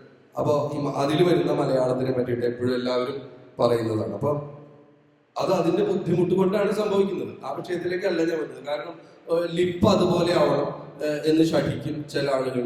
പിന്നെ ഏതാണ്ട് അർത്ഥം വരണം എന്നൊക്കെ വരിക്കുമ്പോ നമുക്ക് അങ്ങനെ 4000 സോറി എന്നൊക്കെ ഉള്ള നമ്മൾ അവിടെ നിവൃത്തികേട് കൊണ്ട് എഴുതി പോകണം. അല്ലാതെ ഇയാൾക്ക് ബുദ്ധിബോധവും ഇല്ലാതെ സംഭവിക്കുന്നതല്ല. അത് പാട്ടൊരു സംഘകലയായിരുന്നു. ഞാൻ വന്നതല്ല. ആവശ്യപ്പെട്ട സാർ എനിക്ക് പറഞ്ഞു, ഈ തമിഴിലും അല്ലെങ്കിൽ ഈ ഹിന്ദിയും ഒക്കെ പലപ്പോഴും സ്ട്രെയിറ്റ് നോട്ട്സ് ആണ് വരുന്നത്. അവരുടെ ഭാഷയും ഒരു സ്ട്രെയിറ്റ് നോട്ട് സ്വഭാവത്തിലാണ്. ഈ ഗമകങ്ങൾ വളരെ കുറവായിരിക്കും. അപ്പൊ ഒരു തരതരക എന്നുള്ളതിൽ അങ്ങനെ ദ്രുതമായിട്ടുള്ള അല്ലെങ്കിൽ അങ്ങനെയുള്ള ട്യൂണുകളിലൊക്കെ അത് നന്നായിട്ട് ഫിറ്റ് ആയിട്ട് മാറും. അപ്പൊ ഇപ്പൊ ഹിന്ദി പാട്ടോ തമിഴ് പാട്ടോ തെലുങ്ക് പാട്ടോ ഒക്കെ ഹിന്ദി പാട്ടിന്റെ ഡബ് തമിഴിലോ തെലുങ്കിലോ ചെയ്യുമ്പോൾ ഇത് ഈസി ആയിട്ട് നടക്കും. മലയാളത്തിലാണെങ്കിൽ മലയാളത്തിന്റെ ഭാഷയ്ക്ക് ഒരു ഗമകം ഉണ്ട്. ഏത് നാട്ടിലെ ഭാഷയായിരുന്നുണ്ട് ഭാഷ പറഞ്ഞു. ഇപ്പൊ എന്നിട്ടത് എന്ന് ചോദിക്കുകയാണെങ്കിലും എന്താണ് അതെന്ന് ചോദിക്കുകയാണെങ്കിലും അങ്ങനെ ഏത് ഭാഷയിൽ ചോദിക്കുമ്പോഴും നമുക്ക് ആ ഒരു ഗമകം ഉണ്ട്. അപ്പൊ അതിനനുസരിച്ചുള്ള ഒരു സ്വരപ്പെടുത്തൽ ഈണപ്പെടുത്തൽ ഉണ്ടെങ്കിലാണ് മലയാളത്തിന്റെ വാക്കുകൾ കവിത എന്ന് പോലും പറയണ്ടേ അത് ശോഭിക്കും എന്ന് പറഞ്ഞു. അപ്പൊ നമ്മൾ ഈ റെഫറൻസ് പലപ്പോഴും നമുക്കൊക്കെ അനുഭവിക്കുന്നുണ്ട്. പാട്ടിന്റെ റെഫറൻസ്, അങ്ങനെ റെഫറൻസ് വരുമ്പോൾ അധികവും നമുക്ക് കിട്ടുന്നത് ഇപ്പൊ വെൺചന്ദ്രലേഖയുടെ അപ്സരസ്ത്രീ എന്ന് പറഞ്ഞ പാട്ടിനെ പറ്റി റഫീഖ് അഹമ്മദ് പറഞ്ഞു. ഒരു പ്രണയഗാനത്തിലും റഫീഖ് അഹമ്മദിന് റെഫറൻസ് ആയിട്ട് വെൺചന്ദ്രലേഖയുടെ അപ്സരസ്ത്രീ പോലെ ഒരു പാട്ട് എന്ന് പറഞ്ഞിട്ടുണ്ടാവില്ല എന്ന് എനിക്ക് ഉറപ്പാണ്. അതിനു പകരം ഏതെങ്കിലും ഒരു തമിഴോ തെലുങ്കോ പാട്ടായിരിക്കും തന്നിട്ടുണ്ടാവും. അങ്ങനെ തമിഴോ തെലുങ്കോ പാട്ട് വരുമ്പോൾ നമ്മുടെ ഈ ഭാഷയുടെ ഒരു പരിമിതിയോ അല്ലെങ്കിൽ വേറൊരു തരം ഒരു ഭിന്ന സൗന്ദര്യമോ കാരണം അത് ഒരു പ്രശ്നമാവുന്നുണ്ടെന്ന് തോന്നിയിട്ടുണ്ടോ? നമ്മുടെ പൊതുവെ പാട്ടിന്റെ കാര്യത്തിൽ മാത്രമല്ല, ഈ എക്സോട്ടിക് ആയിട്ടുള്ള കാര്യങ്ങളോടുള്ള ഒരു ഭ്രമം നമ്മുടെ പൊതുവെ മലയാളികൾക്കൊക്കെ ഉള്ള ഒരു സംഗതിയാണല്ലോ. ഇപ്പൊ നമ്മളിപ്പോ ഈ ചരിത്രാനങ്ങൾ വന്നിട്ടുള്ള വലിയൊരു ചേഞ്ചിന്റെയും ഒരു അടിസ്ഥാനപരമായിട്ടുള്ള കാര്യം അതാണ്. അതായത് പാശ്ചാത്യ സംഗീതത്തിലൊന്നും ലിറിസിസ്റ്റ് മ്യൂസിക് ചെയ്യുന്ന ആള് പാടുന്ന ആള് അങ്ങനെ ഡിഫറൻസ് ഇല്ല. എല്ലാവരും ഇപ്പോൾ ഒറ്റ ആൾ തന്നെ ചെയ്യും. സോങ് റൈറ്ററാണ് അയാള്, സോങ് റൈറ്റ് എഴുതുന്നു, അയാൾ തന്നെ മ്യൂസിക് കൊടുക്കുന്നു, അയാൾ തന്നെ പാടും. അങ്ങനെ രീതിയിലാണ് നമ്മൾ എപ്പോഴും കാണുന്നത്. അപ്പൊ നമ്മൾ ഇപ്പൊ ആ കൾച്ചർ നമ്മൾ അതേപടി എടുക്കുമ്പോഴുണ്ടാകുന്ന ചില മാറ്റങ്ങളാണ് ഇപ്പൊ ഇവിടെ കാണുന്നത്. അപ്പൊ ഇതൊരു പഴയ കാലങ്ങളിൽ രചയിതാവിന്റെ വളരെ പ്രാധാന്യം കൊടുക്കാറുണ്ട്. രചയിതാവിന്റെ പേര് വലുതാക്കി കാണിക്കും. പിന്നെ സംഗീത സംവിധായകന് അത്ര വലിയ പ്രാധാന്യം ഉണ്ടാവില്ല. ഇത് നേരെ തിരിച്ച് വന്നു. ഈ തിരിച്ചു വന്നത് മലയാളിയുടെ കൾച്ചറിന്റെ ഭാഗമായിട്ടല്ല, നമ്മൾ അഡോപ്റ്റ് ചെയ്തൊരു കൾച്ചറിന്റെ ഭാഗമായിട്ടാണ്. പുറമേയുള്ള സംഗീതം അപ്പൊ തമിഴിലൊക്കെ അങ്ങനെ ആയിരിക്കും. അപ്പൊ അങ്ങനെ ഒരു കാര്യം ഇവിടെ നടക്കുന്നത്. അതുകൊണ്ട് തന്നെ നമ്മളിപ്പോ ഞാനിപ്പോ ഈ പാട്ടെഴുത്തിലേക്ക് കടന്നപ്പോൾ കവിതയിൽ കൂടുതൽ ശ്രദ്ധിച്ചിരുന്ന ഒരു സമയം വിട്ട് പാട്ട് എഴുതാൻ വേണ്ടിയിട്ടൊരു യാദൃശ്ചികമായിട്ടൊക്കെ ഉള്ള ഒരു സന്ദർഭം വന്നു കഴിഞ്ഞപ്പോൾ, അതായത് പാട്ടെഴുത്തുകാരനായിട്ട് സന്നദ്ധ എടുത്തപ്പോൾ എന്തുണ്ടായെന്ന് വെച്ചാൽ ഞാൻ കുറെ കൂടി സീരിയസ് ആയിട്ട് അത് പാട്ടിനെ ശ്രദ്ധിക്കാൻ തുടങ്ങി. ആദ്യകാലത്തെ പാട്ടുകൾ എങ്ങനെയായിരുന്നു, ആ രചയിതാക്കൾ ആരൊക്കെയാണ്, എങ്ങനെയാണ്, എന്താണ് ഭാസ്കര മാഷും വയനാട് തമ്മിലുള്ള വ്യത്യാസം, എന്താണ് ONP-യുടെ പാട്ടുകൾ മൗലികത, ഇങ്ങനെയൊക്കെയുള്ള ഓരോ കാര്യങ്ങൾ വളരെ സീരിയസ് ആയിട്ട് ഞാൻ അത് മനസ്സിലാക്കി ശ്രമിച്ചിട്ടുണ്ട്. ഈ ഒരു ഉത്തരവാദിത്വം സത്യത്തിൽ സംഗീതം ചെയ്യുന്നവർക്ക് വേണ്ടതാണ്.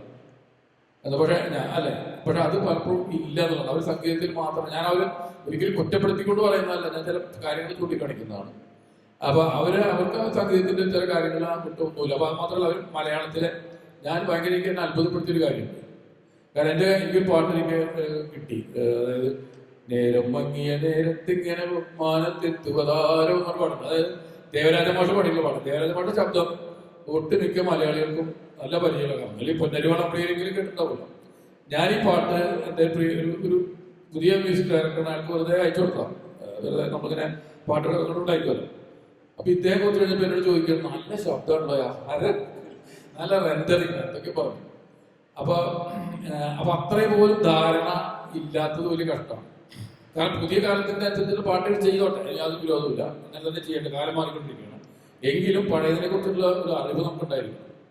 നമ്മൾ പണിക്ക് പോലും വരുമ്പോൾ അതിന്റെ ആയുധങ്ങൾ നമ്മുടെ ഇതായിട്ടുണ്ടായിരിക്കുന്നുണ്ട്. അപ്പൊ ആ നിലയ്ക്ക് സംഗീതം മലയാള ചലച്ചിത്രഗാന ശാഖയിൽ എന്തൊക്കെയാണ് സംഭവിച്ചത്, അതിന്റെ പരിണാമങ്ങൾ എങ്ങനെയായിരുന്നു. ഇപ്പൊ ഹരി പറഞ്ഞ പോലെ ആദ്യകാലത്ത് യൂണിറ്റ് എഴുതിയിരുന്നു, പിന്നീട് അല്ലാതെ വന്നിട്ടുണ്ട്, വീണ്ടും അതിലേക്ക് പോയിട്ടൊക്കെ ഉണ്ട്. അങ്ങനെ വന്നുകൊണ്ടിരിക്കുന്ന ഒരു കാര്യങ്ങളൊക്കെ ഉണ്ട്. അപ്പൊ അതിന് പ്രഗത്ഭരായിട്ടുള്ള നമ്മുടെ സംഗീത സംവിധായകന്മാർ ആരൊക്കെയായിരുന്നു, അതിൽ അവര് ഈ കർണാട്ടിക് മ്യൂസിക്കിന് പ്രാധാന്യം കൊടുത്ത് ചെയ്ത ആൾക്കാരൊക്കെയാണ്, ഹിന്ദുസ്ഥാനി മ്യൂസിക്കിന് കൊടുത്ത ആൾക്കാരാണ്. ഇങ്ങനെയൊക്കെയുള്ള പ്രാഥമികമായ പാശ്ചാത്യ സംഗീതത്തിന് അതിനെ അഡോപ്റ്റ് ചെയ്ത ആൾക്കാരാണ്. ഇത്തരത്തിലുള്ള ഒരു പ്രാഥമികമായ കാര്യങ്ങൾ അറിഞ്ഞിരിക്കണം. എല്ലാവർക്കും നല്ല പറയണത് വളരെ പ്രഗത്ഭരായിട്ടുള്ള നമ്മൾക്കൊക്കെ അറിയാം.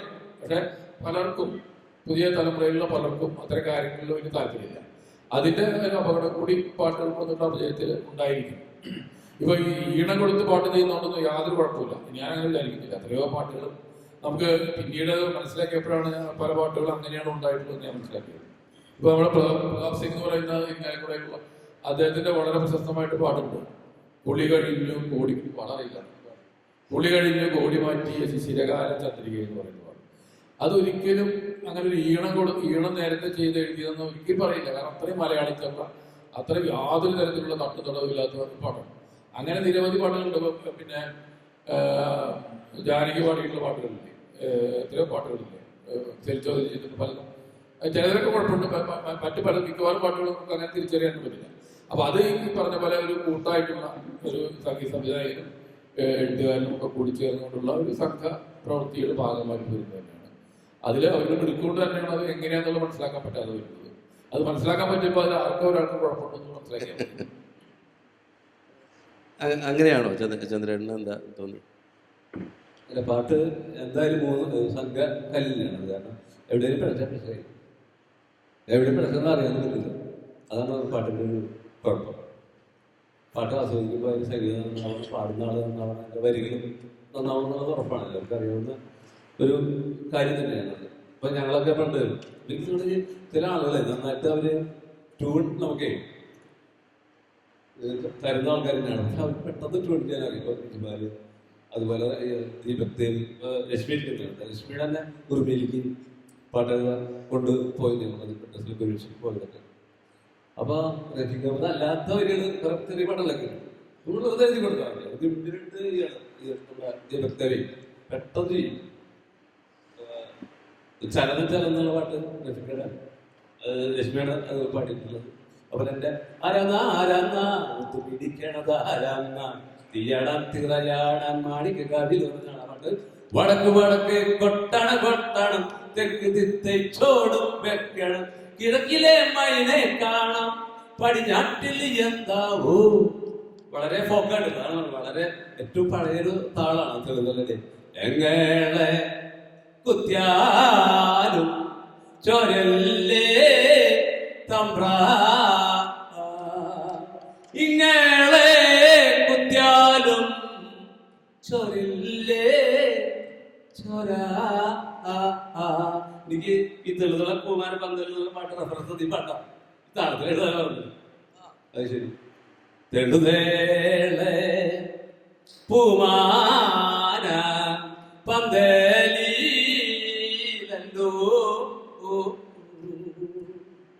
അണിയാണി അണിയാലേ ഉഴുതു മാറിച്ച് മണ്ണീനെ മാറോടു ചേർത്തു ബീച്ചേ അന്യരില്ലാത്തോരു കൂടും ചാത്തേ.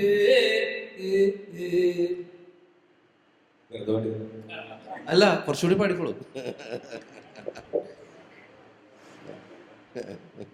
ഞാൻ ഏത് പാട്ട് പാടിയാലും ഇതുപോലെ അല്ല, എനിക്ക് ഏനുണ്ടോടിക്ക് പാടിക്കൂടെ? തമാശ.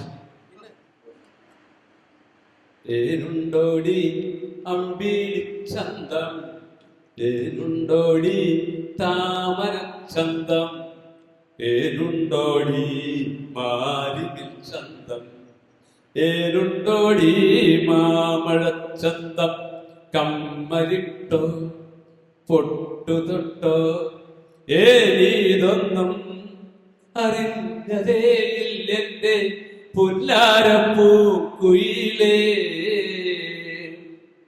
കാവളക്കിളിക്കാതില് കൊല്ലാണ് കണ്ണിനിത്തിരി കൺമഴി വേണ്ടെന്ന്, കുമ്പിളിൽ പൂമണവുമായത്തണ കാറ്റ് മൂളണ് കരിവള വേണ്ടെന്നും.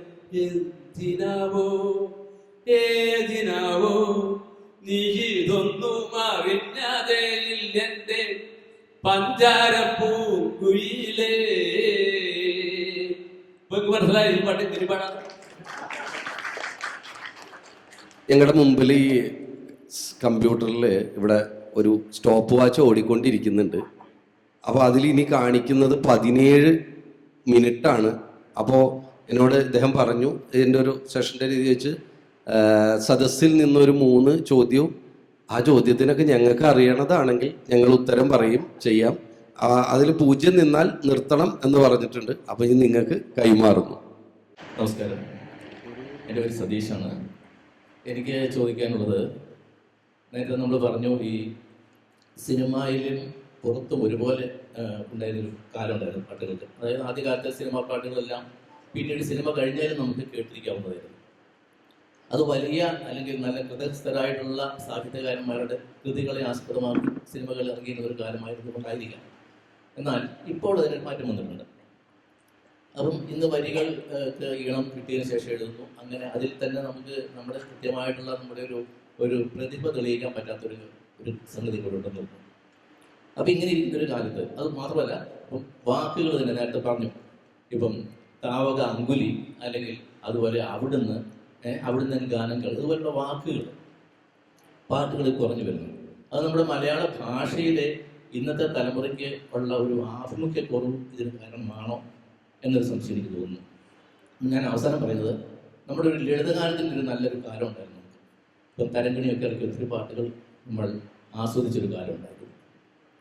ഇന്നിപ്പോൾ ആ ലളിതഗാനങ്ങളുടെ ഒരു മേഖല കുറച്ച് ശോഷിച്ചിട്ടുണ്ടെങ്കിൽ വീണ്ടും അത്തരം ഹൃദയകാരിയായ ഗാനങ്ങൾ വരാനുള്ള ഒരു സാധ്യത ഇനിയുണ്ടോ?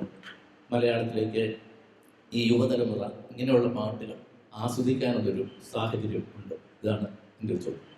എനിക്ക് വളരെ പ്രസക്തമായിട്ടുള്ള ചോദ്യമാണ്. എനിക്ക് തോന്നിയ 1-2 കാര്യങ്ങൾ പറയാം.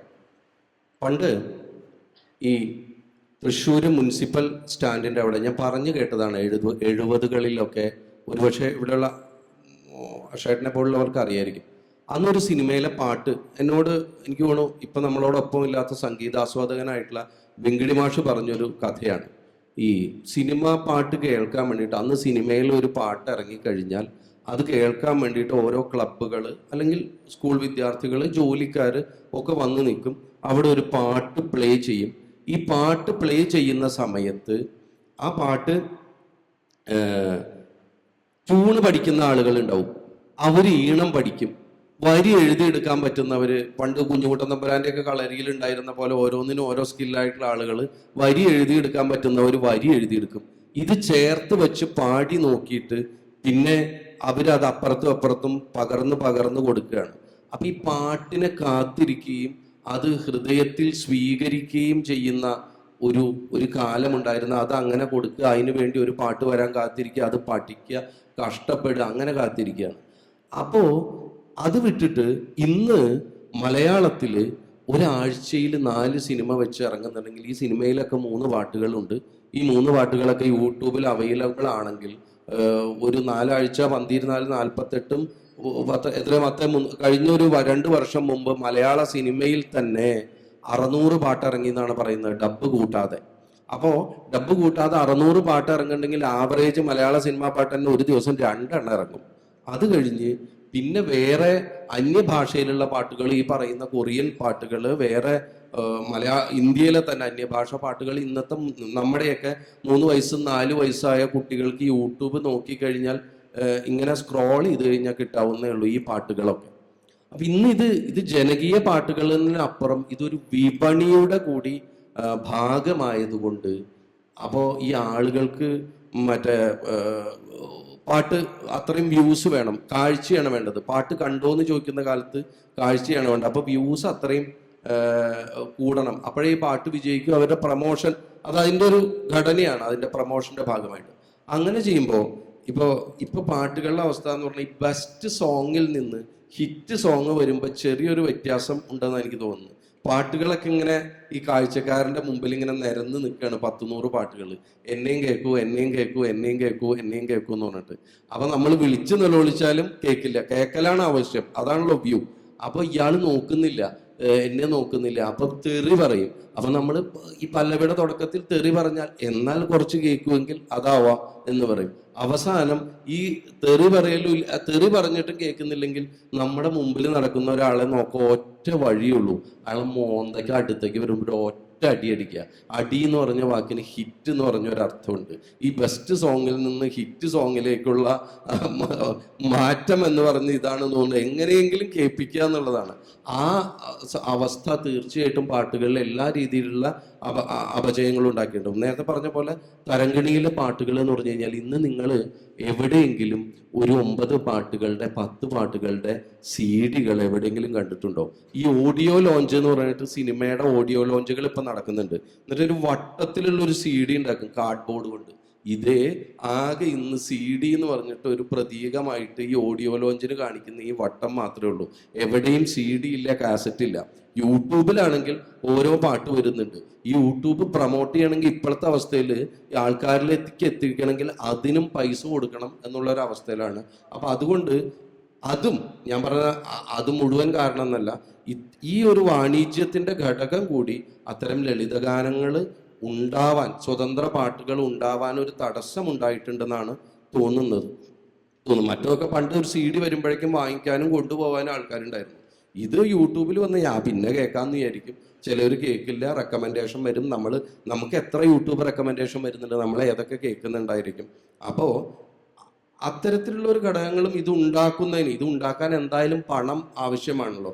ആ പണം ആയി ബന്ധപ്പെട്ടിട്ട് അത് പണം ചെലവാക്കുന്നവരെപ്പോഴും ആഗ്രഹിക്കുന്നത് അത് തിരിച്ചു കിട്ടാനായിരിക്കും. എനിക്കൊരു നല്ല പാട്ടുണ്ടാക്കി സായുജ്യം അടയാമെന്ന് വിചാരിക്കുന്ന നിർമ്മാതാക്കൾ വളരെ കുറവായിരിക്കുന്നത് കൊണ്ട് അതും ഇതിലൊരു ഘടകമായിട്ടുണ്ടാവും എന്നാണ് എനിക്ക് തോന്നുന്നത്. എനിക്കൊരു ക്വസ്റ്റ്യൻ ചോദിക്കാനുള്ളത്, ചോദ്യമല്ല, യഥാർത്ഥത്തിൽ ഒരു സംവേദനത്തിൻ്റെ ഭാഗമായിട്ട് പറയുന്നതാണ്. അതായത് നമ്മുടെ കേരളത്തിൻ്റെ അങ്ങോളം ഇങ്ങോളം എനിക്ക് തോന്നിയിട്ടുള്ളത്, ഇപ്പോൾ തിരുവനന്തപുരത്തിൻ്റെ ഒരു സാംസ്കാരികതയായിരിക്കില്ല തൃശ്ശൂരിൻ്റേത് പോലെ ആയിരിക്കില്ല മലപ്പുറത്തിൻ്റേത്, മലപ്പുറം പോലെ ആയിരിക്കില്ല കോഴിക്കോട് മലപ്പുറമൊക്കെ ഏകദേശം ഒരുപോലെ. അതുപോലെ കണ്ണൂർക്ക് പോകുമ്പോൾ വേറൊരു സാംസ്കാരികത. ഇതെല്ലാം നമ്മുടെ സിനിമകളിലെ പാട്ടിൻ്റെ രൂപത്തിൽ എങ്ങനെയാണ് പ്രതിഫലിപ്പിക്കാൻ പറ്റുക? നമ്മുടെ വാക്കുകളുടെ പ്രയോഗങ്ങൾ, ഇപ്പോൾ മാമ്പഴം മൈപ്പിരി എന്നുള്ള ആ സ്ഥിരം ആ വഴികളല്ലാതെ നമ്മുടെ ആ കൾച്ചറിനെ, അതാത് കൾച്ചറിൻ്റെ ഒരു റെപ്രസെൻറ്റേഷൻ എന്നുള്ള രീതിയിൽ പാട്ടിൽ എങ്ങനെയാണ് അത് കൊണ്ടുവരാൻ പറ്റുക? അങ്ങനെയുള്ള സിനിമകൾ ഇപ്പോൾ ഇറങ്ങുന്നുണ്ടല്ലോ, അത് വരികളിൽ കൊണ്ടുവരാൻ ശ്രമിക്കാറില്ലേ എന്നുള്ളൊരു ചോദ്യം. പുഷ്പാവതി നമസ്കാരം. അപ്പോൾ അതെന്ന് വെച്ചാൽ ഇതൊക്കെ ഇവർ ആവശ്യപ്പെടുകയാണെങ്കിൽ അങ്ങനെ ചെയ്യും. അതല്ല, അപ്പോൾ അങ്ങനെയൊന്നും നമ്മളോട് ഇപ്പോൾ പ്രത്യേകിച്ച് ഇപ്പോൾ ഞാൻ എൻ്റെ ഒരു അനുഭവം വെച്ച് പറയുകയാണെങ്കിൽ ഇപ്പോൾ നമ്മുടെ മഹേഷിൻ്റെ പ്രതികാരം, അത് ഇടുക്കി പശ്ചാത്തലമായിട്ട് ഇപ്പോൾ ഒരുപാട് സിനിമകൾ, എല്ലാ സിനിമ ഇപ്പോൾ ഇടുക്കിയും കാട്ടുപന്നിയും ചാരായൊക്കെ തന്നെ വരുന്നത്, അത് തുടക്കമായിരുന്നു. അപ്പോൾ അങ്ങനെ ആ സിനിമയിൽ ഇടുക്കി പശ്ചാത്തലമായിട്ടുള്ള പാട്ട് വേണമെന്ന് അവർ പ്രത്യേകം ഇൻസിസ്റ്റ് ചെയ്തിരുന്നു. അതുകൊണ്ടാണ് അങ്ങനെ ഒരു പാട്ട് വന്നത്. മറ്റേ സ്ലാങ് അങ്ങനെ സാധാരണ ഇതിൽ പാട്ടിൽ വരുമ്പോൾ അതിന് മ്യൂസിക്കിൻ്റെയും മറ്റു കാര്യങ്ങളൊക്കെ ബന്ധപ്പെടുത്തി വരുമ്പോൾ അതിന് അതിൻ്റെതായിട്ടുള്ള ചില പരിമിതികളും സാധ്യതകളുണ്ട്. അത് സിനിമ ആവശ്യപ്പെടുകയാണെങ്കിൽ അങ്ങനെ ചെയ്യാറുണ്ട്. അങ്ങനെ പല സിനിമകളിലും അങ്ങനെ ഉണ്ട്. പണ്ട് തന്നെ അതുണ്ടല്ലോ.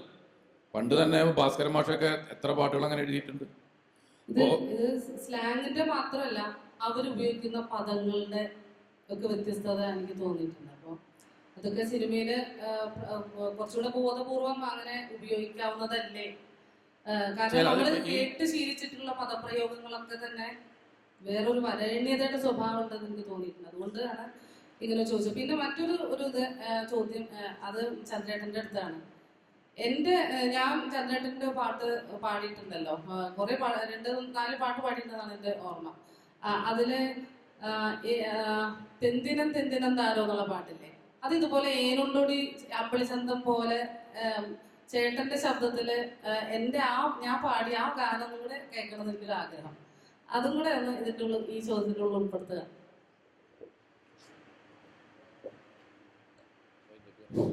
അത് വിക്രമാദിത്യയിലെ പാട്ടാണ്. അത് ലാൽജി സാറിൻ്റെ പാട്ടാണ്. അത് എന്നോട് എഴുതാൻ പറയുകയും അത് പുഷ്പിയാണ് ആ പാട്ട് പാടിയിട്ടുള്ളത്. സത്യത്തിൽ പറഞ്ഞാൽ എനിക്കത് ഓർമ്മ. തന്തിനം തന്തിനം താരോ തന്തിനം തന്തിനം താരോ തന്തിനം തന്തിനം തന്തിനം തന്തിനം തന്തിനം തന്തിനം താരോ തെന്തിനം തെന്തിനം താരോ തകതെന്തിനം തെന്തിനം താരോ തെന്തിനം തെന്തിനം താരോ തകതെന്തിനം തെന്തിനം താരോ മാനത്തെ ചന്ദനക്കീര് ആരിലും മേലിരച്ചേര് 1000 താരകൾ കാക്കും അവളാതിര പുതിന പെണ്ണ് പെണ്ണൊരുമ്പെട്ട് നിന്നാൽ ആണിനും മേലില വീറ് മണ്ണും ചാരി നിന്നൊരു തന്നെ ആ പെണ്ണിനെ കട്ടോണ്ട് പോയേ തെന്തിനം തെന്തിനം താരോ തകതെന്തിനം തെന്തിനം താരോ തെന്തിനം തെന്തിനം താരോ തകതെന്തിനം തെന്തിനം താരോ. സിനിമയുടെ ഭാഷയുടെ കാര്യം, ശൈലിയുടെ കാര്യം വളരെ ശരിക്കും പല സിനിമകൾ ശ്രദ്ധിക്കാറില്ല. അച്ഛനിലപ്പോൾ തിലകനായിരിക്കും, തിലകന്റെ ഒരു സ്വഭാവത്തിലപ്പോൾ. ഇത് രണ്ടാമത്തവനാരും മമ്മൂക്കയായിരിക്കും, തനി കോഴിക്കോട് ഭാഷ. പിന്നെ ഇൻഡസെന്റ് ആയിരുന്നു, തൃശ്ശൂർ ഭാഷ. പിന്നെ ജഗതി ആയിരുന്നു, തിരുവനന്തപുരം ഭാഷ. വെഞ്ഞാറമൂടായിരുന്നു ഏറ്റവും താഴെയായിരുന്നു. അതൊക്കെ എറണാകുളത്തുള്ള ആളായിരുന്നു. സിനിമ ശ്രദ്ധിക്കാറുണ്ട്. ഇവരൊക്കെ അവരുടെ രീതിയിലായിട്ടുള്ള രീതിയിലാണ് കണ്ടത്. ഇവിടെ ചില സിനിമക്കാർ ശ്രദ്ധിക്കും. പാട്ടിന്റെ കാര്യത്തിൽ പറയുമ്പോഴും ഇപ്പൊ മലബാറിലെ സ്ഥലങ്ങളാണ് പറയുന്നത്. അത് തൃശ്ശൂര് വരാറുണ്ട് ശരിക്കും. പലപ്പോഴും ഭൂമിയിലൊക്കെ ഇടുമ്പോഴേ ഇപ്പൊ ഞാൻ ആരാന്നുള്ളത് ഞാൻ വിളിച്ചു വെച്ചിട്ടുണ്ട്. നിങ്ങൾ പറയാറുണ്ടോ? ആരാണ്ടാ തൃശ്ശൂരെന്ന് പറയും. അപ്പൊ അങ്ങനെ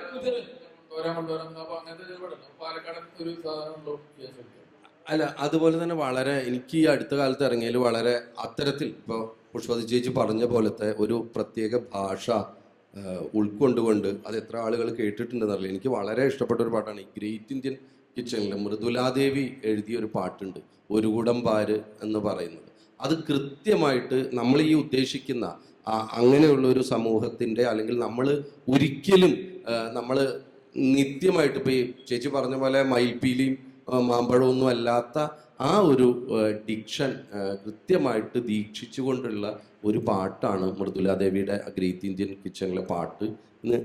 ഇപ്പോൾ അതിൻ്റെ കൂടെ ചേർത്ത് വായിക്കണം എന്ന് തോന്നുന്നു. അത്തരം പാട്ടുകൾ ഒരുപക്ഷെ കുറവായിരിക്കാം, എന്നാലും വരുന്നുണ്ട്. ജസ്റ്റ് സാർ പറഞ്ഞൊരു കാര്യം ഞാൻ ഇങ്ങനെ ഓർത്തപ്പോൾ ചിന്തിച്ചപ്പോൾ മനസ്സിലേക്ക് വന്നൊരു കാര്യം കൂടെ ഞാനിങ്ങനെ പറയുകയാണ്. സാർ പറഞ്ഞു ഇംഗ്ലീഷിലെ പദങ്ങൾ കൂടുതലായും മലയാളത്തിലേക്ക് ഈ പറഞ്ഞ പോലെ കവിതയുടെ ചട്ടക്കൂടുള്ളത് കൊണ്ട് ഈ പറഞ്ഞ മറ്റ് ഭാഷകളിലെ പദങ്ങൾ മലയാളത്തിലേക്ക് വരുന്നത് കുറവാണെന്നോ ഇല്ല എന്നൊരു കാര്യം പറഞ്ഞല്ലോ, ഹരി സാർ പറഞ്ഞല്ലോ ഇപ്പൊ കുറച്ച്. അപ്പൊ എന്റെ മനസ്സിലേക്ക് ഈ പറഞ്ഞ പോലെ ഇല്ല എന്നല്ല പറഞ്ഞത്, മലയാളത്തിലേക്കല്ല, മലയാളം പാട്ടിലേക്ക്. പാട്ടിലേക്ക്. ഓക്കെ, അത് തന്നെ. ഈ പറഞ്ഞ കവിതയിൽ നിന്ന് കൂടുതൽ മലയാളത്തിലേക്ക് ഗാനങ്ങൾ വരുന്നത് കൊണ്ട് അങ്ങനെ വളരെ കുറവാണെന്നുള്ള രീതിയിൽ പറഞ്ഞിരുന്നു. അപ്പൊ എന്റെ മനസ്സിലേക്ക് സത്യമായിട്ടും ഗിരീഷ് പുത്തഞ്ചേരി എഴുതിയ പാട്ടുകൾ, 2 പാട്ടുകൾ എന്റെ മനസ്സിലേക്ക് പെട്ടെന്ന് ഓടി വന്നു. അതില് വാളെടുത്താൽ അങ്കക്കലി എന്ന് പറയുന്ന പാട്ടില് മയിലിന്റെ മകനോ മുരുകന്റെ മകനോ മയിലിന്റെ കസിനോ എന്നുള്ള ഒരു വാക്ക് ഉപയോഗിക്കുന്നുണ്ട്. മലയാളത്തിലേക്ക് എനിക്ക് തോന്നുന്നു കൂടുതലും അന്യഭാഷാ പദങ്ങൾ വരുന്നുണ്ട്, വളരെ സെലക്റ്റീവ് ആയിട്ട് വരുന്നുണ്ട് എന്നാണ് ഞാൻ മനസ്സിലാക്കിയത്. അതല്ലാതെ ഈ പറഞ്ഞ CID മൂസയിലെ ഒരു പാട്ടുണ്ട്, 2000-ന്റെ ആദ്യം വന്ന പാട്ടുകളാണല്ലോ ഇതെല്ലാം. ഇതില് ഈ പറയുന്ന ജെയിംസ് ബോണ്ടിൻ ഡിറ്റോ, ഷെർലക് ഹോംസിൻ പെറ്റോ, ചീറുപ്പായൻ ചെറ്റോ എന്ന് പറയുന്ന തരത്തിലുള്ള പദങ്ങൾ മലയാളത്തിലേക്ക് വരുന്നുണ്ട്, തമിഴിൽ വരുന്നത് പോലെ തന്നെ എന്നാണ് എനിക്ക് തോന്നിയത്. സാർ അതിന് മറുപടി? അല്ല, എനിക്ക് മനസ്സിലായി. ഞാൻ പറഞ്ഞത് ഇത്രേ ഉള്ളൂ. ഇതിനു മുമ്പ് തന്നെ ഇപ്പോൾ ABCD, ഏട്ടൻ കേടി, അതുപോലെ യൂസഫ് അലി സാറൊക്കെ ഇംഗ്ലീഷിൽ തന്നെ പാട്ടുകൾ എഴുതിയിട്ടുണ്ട്. ബിജു തിരുമല സാറിൻ്റെ വാക്കുകളിലും ഇത് വന്നിട്ടുണ്ട്. ഞാൻ പറഞ്ഞ കാര്യം എന്താണെന്ന് വെച്ചാൽ, ഒരു ഇപ്പം നിങ്ങൾ എന്നോട് പറഞ്ഞ പാട്ടുകൾ, ഇപ്പം കൺഫ്യൂഷൻ തീർക്കണമേ എന്ന് പറഞ്ഞതും ഗിരീഷേട്ടൻ എഴുതിയ പാട്ടാണ്. ഇപ്പം ഈ പറയുന്ന പാട്ടും ഗിരീഷിന് എഴുതാം. ഇതിനൊക്കെ ഒരു ഹ്യൂമർ ടച്ചാണ് വരുന്നത്. ഇത്തരത്തിൽ ഹ്യൂമർ ടച്ചുകളിലുള്ള പാട്ടുകളിലൊക്കെ ഇത് വരുന്നുണ്ട്, മലയാളത്തിലും വന്നിട്ടുണ്ട്. ഞാൻ പറഞ്ഞത്, ഇതൊരു പക്ക ലവ് സ്റ്റോറിയിൽ, ഒരു ലവ് സോങ്ങിൽ ഈ പാട്ടുകൾ തമിഴിൽ ഇംഗ്ലീഷ് ഉപയോഗിക്കുമ്പോൾ നമ്മുടെ അവിടെ അങ്ങനെ ഒരു വളരെ ഹാർഡ് കോർ ആയിട്ടുള്ള, വളരെ ഇൻറ്റൻസ് ആയിട്ടുള്ള ഒരു ലവ് സോങ്ങിൽ ഇത് ഉപയോഗിക്കപ്പെടുമ്പോൾ ഇത് നമ്മൾ കോമഡി ആയിട്ടാണ് പലപ്പോഴും ട്രീറ്റ് ചെയ്യുന്നത് എന്നുള്ളതാണ് ഞാൻ പറഞ്ഞ കാര്യം. അല്ലാതെ മലയാള സിനിമാ പാട്ടിൽ ഇംഗ്ലീഷ് വരുന്നില്ല എന്നുള്ളതല്ല. ഞങ്ങളുടെ സൂചി പൂജ്യത്തിലേക്ക് എത്തിയിട്ടുണ്ട്. അപ്പോൾ അധ്യക്ഷൻ്റെ അനുമതിയോട് കൂടിയിട്ട് സെഷൻ അവസാനിപ്പിക്കാം. ഏതായാലും വളരെ രസകരമായിട്ടുള്ള ഒരു സെഷനായിരുന്നു. വളരെ സീരിയസ് ആയിട്ടുള്ള കാര്യങ്ങൾ നമ്മൾ പറഞ്ഞു, തമാശകളൊക്കെ കൂടി എല്ലാം കൂടി ഒരു പാട്ട് പോലെ തന്നെ ഈ ഒരു സെഷൻ വളരെ സന്തോഷകരമായിരുന്നു എല്ലാവർക്കും. നന്ദി പ്രത്യേകിച്ചും ചന്ദ്രശേഖരനും ഹരിക്കും നന്ദി. മധുവിനും.